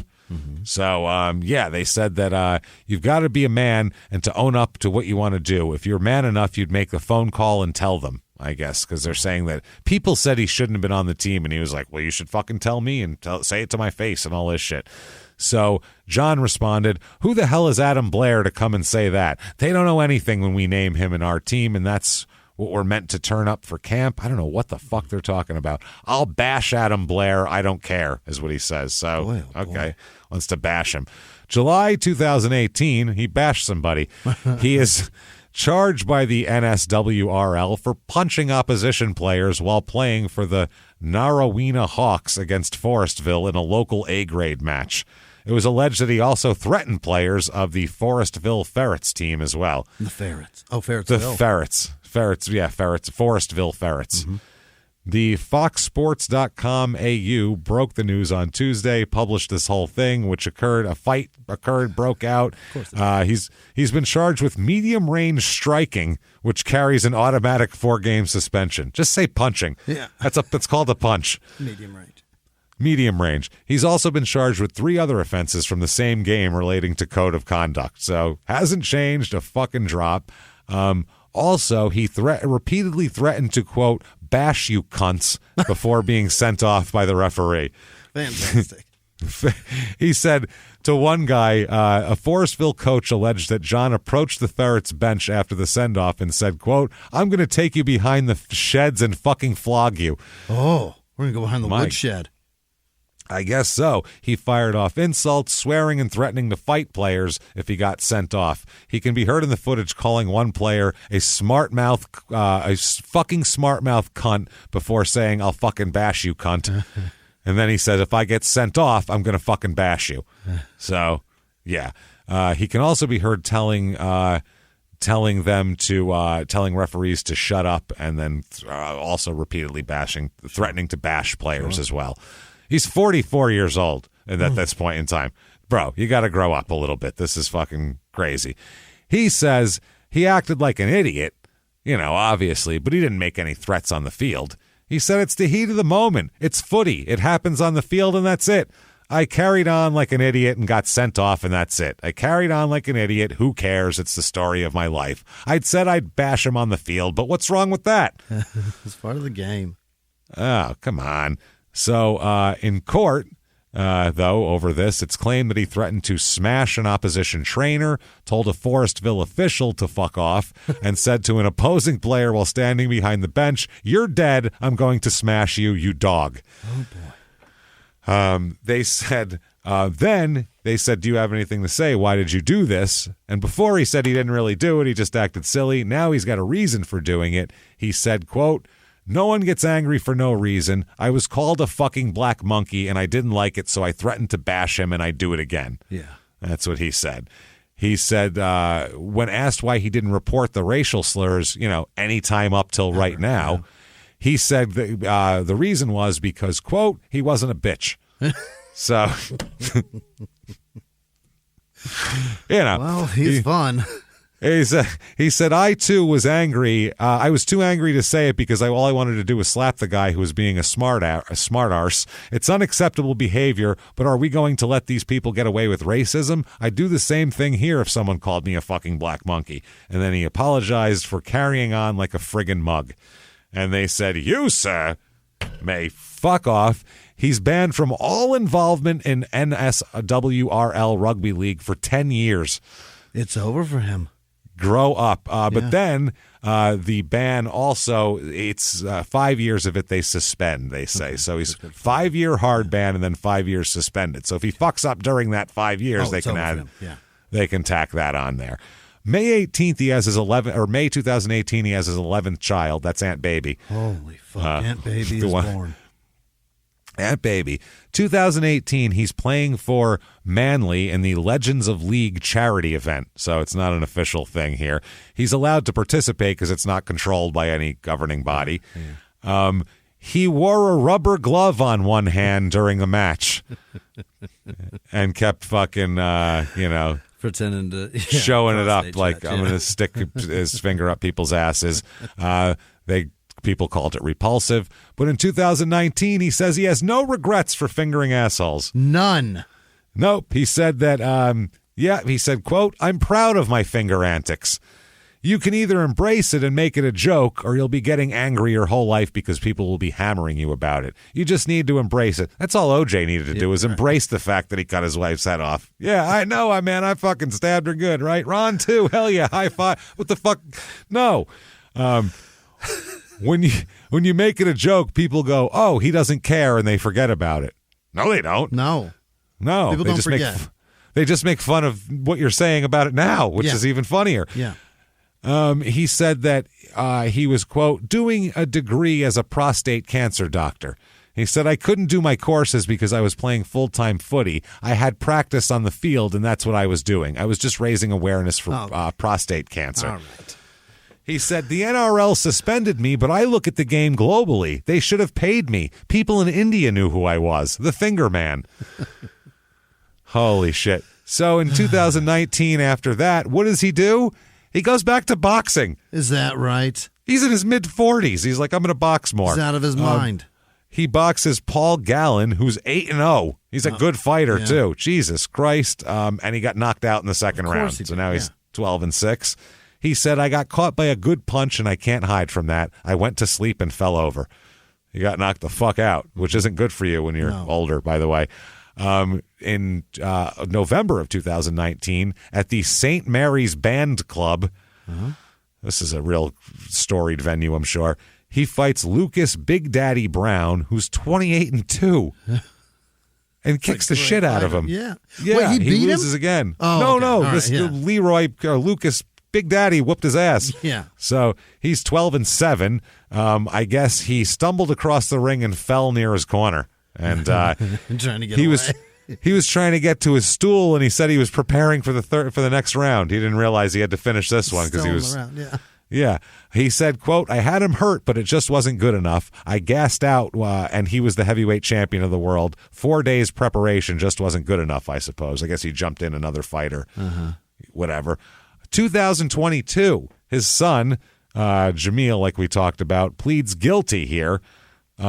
Officers, by the way, wow, they had the cocaine they claim he sold had a street value of $154 million. This wasn't a little bit of coke. He wasn't selling 8 balls. So much coke. This is major. They seized. What they seized $154 million worth. The coke was seized. It was imported on a plane from London to Sydney and swapped with powder, waiting for it to be collected. They said that the son here opened up a truck door and left with a backpack filled with bricks of fake cocaine because the cops did a sting. Yeah. So they switched it out with the shit stuff. Then he got into a car driven by somebody else before officers began a high-speed pursuit throughout Sydney. Holy shit. So the pursuit ended. He then fled through backyards and over fences before ditching the backpack and eventually getting caught and all that kind of shit. So $154 million worth of coke fits in a backpack? No. That's what they had. Okay, got it. He just took the backpack's worth of it. How did they shrink wrap that? This was like a shitload. Yeah. Half a ton, they said. Yeah, that's a lot. So 1,000 pounds of coke we're talking about. This is a lot of coke. Jesus Christ. That's a shit fucking load of coke. And so he's out there. He pled guilty. So there you go. I guess he's waiting to be sentenced. He's been out on bail while he waits to be sentenced here. I can't believe they'd let somebody with $154 million. That's wild. I'm sure he won't try to scramble to make the rest of his living out of this. I'm sure he's good now. So anyway, can't get enough of John? Well, his kids are everywhere, so he'll never be gone. They'll be bringing him up forever because he has young children who are great at rugby. So, shit. He's going to live on, and if you think he's not going to get in trouble anymore, I think you're out of your fucking mind. I don't think this guy's going to age out of this shit at all. I think he has fun. Out. Yeah. Yeah. Look out. Watch your buttholes is what we're all saying. For sure. Everybody cover your buttholes. So that said, that is John Hopoate. John Hopoate. God damn it, I wish John Hopoate. I wish I could fucking say his name, but I can't. So either way, that's him. If you like that show, tell everybody about it. Please do. Thank you for finding our ignorance charming there. If you're a rugby fan, I hope you laughed through that rather than got angry and wanted to finger our buttholes. So thank you for doing all that. Reviews help a lot. Whatever app you're on, give us 5 stars. Say something. We don't care what you say. Just make sure it's something half decent and it helps drive us up the charts. That's all. It doesn't matter. So do that and have fun. Also, follow us on social media at Crime and Sports on Twitter and Facebook, at Small Town Murder on Instagram. Yes. As well. And you should most certainly head over to shutupandgivememurder.com where you can get, first of all, merchandise, tons of shit. You have no idea how many different items. Everything from skateboards to shower curtains are in there, literally. All the shit. All the different, there's tons of designs, everything like that. Also, get your tickets to live shows. Mm-hmm. Full slate. I think right now the only one left for Crime and Sports is Nashville. That's been sold out for 2.5 years. Yeah. Keep checking back, though, because I'm telling you, these tickets, every once in a while, if someone can't make it, these are rescheduled shows, so they can return the tickets. So a couple might pop up. So if you really want to go that bad, keep checking those tickets, and maybe they're there. If not, if you're in Milwaukee, come see us on September 10th at the Pabst. It's almost gone. We're almost there, selling out the biggest venue we've ever had, and we can't wait to tell everybody Milwaukee is the best, most supportive live show city. So thank you. Come out there. Also, check out Tampa and Orlando in September. We're at 2 shows each night, Small Town Murder at the Improv there, one night at Tampa, one night in Orlando. And those will be different shows. So you can see 2 shows in one night and it'll be different. So check all of that out. Come out and see us for a show. We promise you it's a good time. Can't wait to see you. Patreon, my God. Patreon.com/crime and sports is where you get all of the bonus stuff. And this week is no different. You are going to get amazing bonus stuff. First of all, crime and sports. Yes. Can't Anybody wait. $5 or above, patreon.com/crime and sports. For crime and sports one, you're going to get Brett Favre and his dick, first of all. We're going to talk about Brett Favre's freckled pecker and why he feels the need to send it to people. And then a few other weird scandals as well. This woman golfer who allegedly forced her caddy into impregnating her. What? A couple other weird sex scandals that we'll bring up from sports. Real under-the-radar ones that we haven't really, because I never heard of that. Never. Some weird shit with Gary Payton. There's some strange stuff. We'll talk about all of that. Then for Small Town Murder, we're going to talk about 2 terrible people, 2 of the worst people ever, Leonard Lake and Charles Eng, because Charles Eng, California just approved his execution finally after all these years. And we'll talk about them, not about every crime and all that. We're going to talk about them in their own words and find out what scum they are. Well, Leonard Lake approved his own a long time ago. A long time ago, he approved his own. Yeah. He pulled a Gehring there and was out of there. So anyway, there's that. Patreon.com/crime and sports. And you'll get a shout out here coming up in a second. In addition to that, and if you just want the shout out, head over to PayPal. Use our email address, crimeandsports@gmail.com. That said, damn it, Jimmy, hit me with the list of the most supportive goddamn sons of bitches ever who would never forcibly finger our assholes. Hit me with them now. This week's executive producers are Jordan Bennett, Frank the South African birdwasher, Donnie Keene, Eric Hankamer, I believe, Molly Volatile. Molly, also go back and look at that and make sure that's the right thing you want to do. That seems outrageous. Thank you very much. Thank you, Make everybody. sure that you're doing that correctly. Yeah. Tom Blackwood and I don't want to be mean. I don't want to ruin any. That's insane. Tom Blackwood, Andy Tonioli, Kathy Kaminsky, and Lucy Holland traveled all the way from Perth, Australia to see the San Francisco show. Holy shit. Happy birthday, Lucy. Damn. It was her 30th birthday. And wow. Her partner, somebody brought her all the way from Australia to another country. Your drinks are on us in San Francisco. Every time. Yeah, definitely at the show. You're whatever you have that night's on us. Dead serious too. I'm not even kidding. That's happening. Florence Cullerton, Rabbi Shmulevich, and Shitta Perlman. This is other producers. P.S. Happy Hour in Joplin, Missouri. Checking in. Adele Doe, I think. Duff, maybe. I don't. Jason Yuri. I think. I forget why he wanted me to say Adele. I forget. Maybe your birthday. It may not be. I don't know. Something about Adele. I don't fucking know.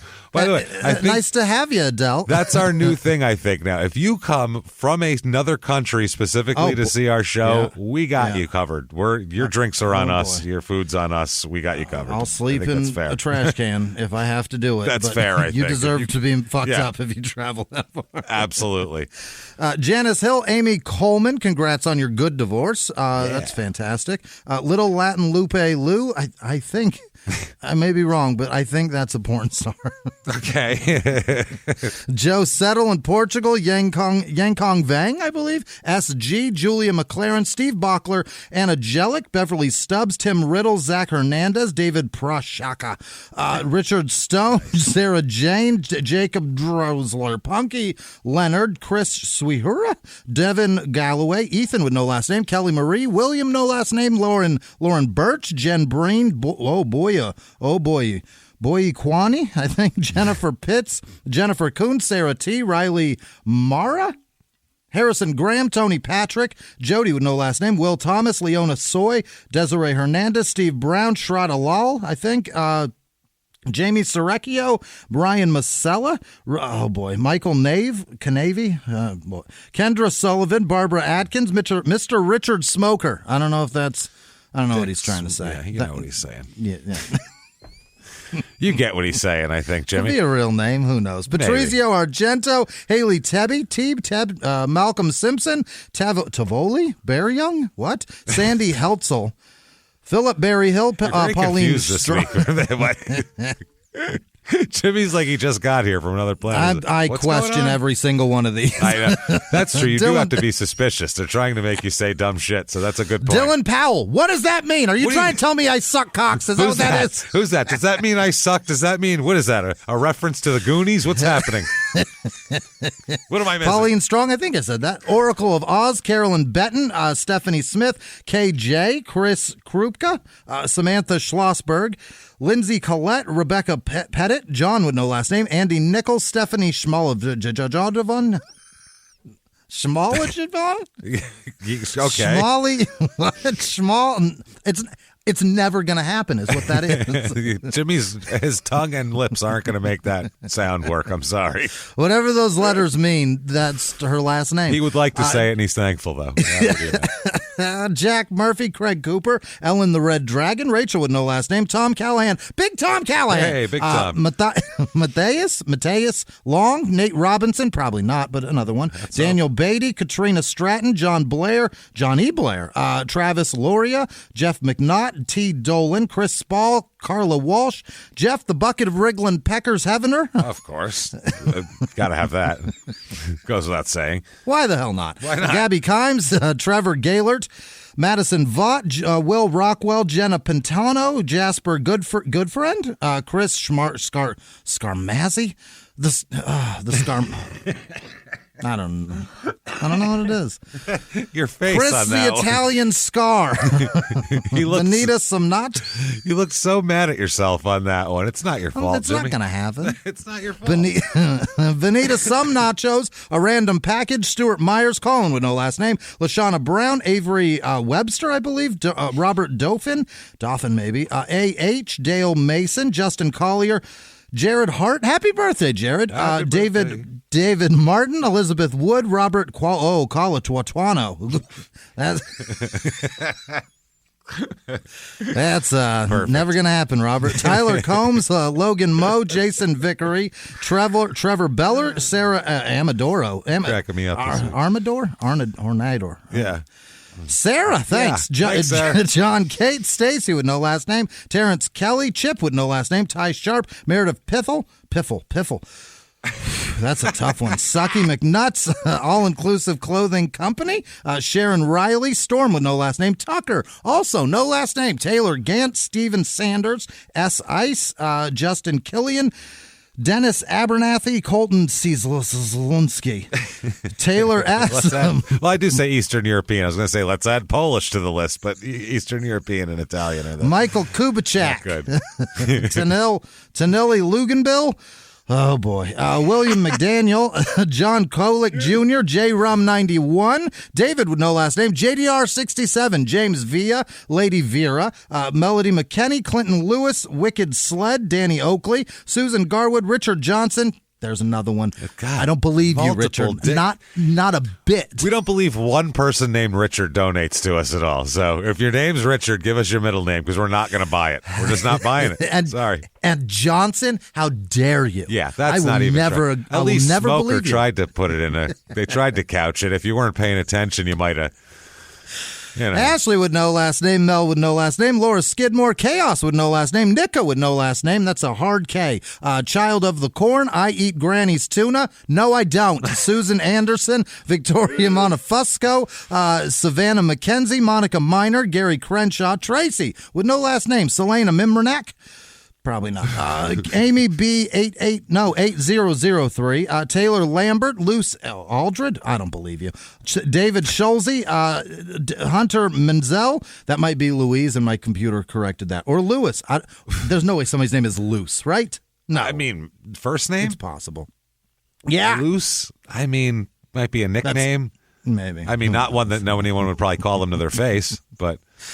Hunter Menzel, Sarah Lee, probably not. Katie Gardner, Carly Petrillo, Joe Schrader, Frank Armaton, Julie Pollard, Echo with no last name, Aaron Patterson, Caitlin Rotterdam, Rebecca Carabalis, Mackenzie Dugan, Luke Young, Remick Albertrito. What?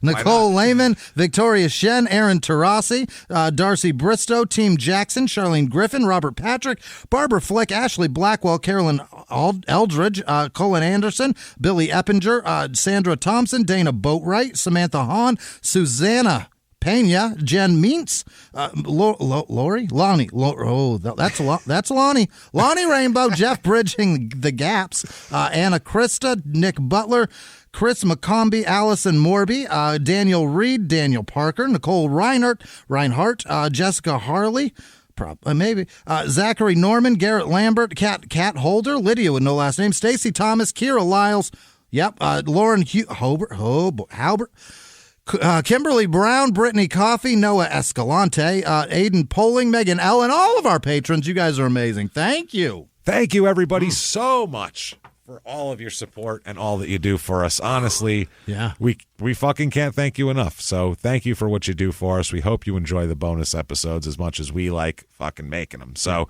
thank you for that. If you want to follow us on social media, it's very easy to do. You can just head over to shutupandgivememurder.com. There's links to all the social media and everything like that. Or just Google Crime and Sports Podcast hosts. We're going to come up, I would hope, anyway. So to that, find us, hang with us, and keep coming back week after week, live from the Crime and Sports studios. We will see you next week. Bye.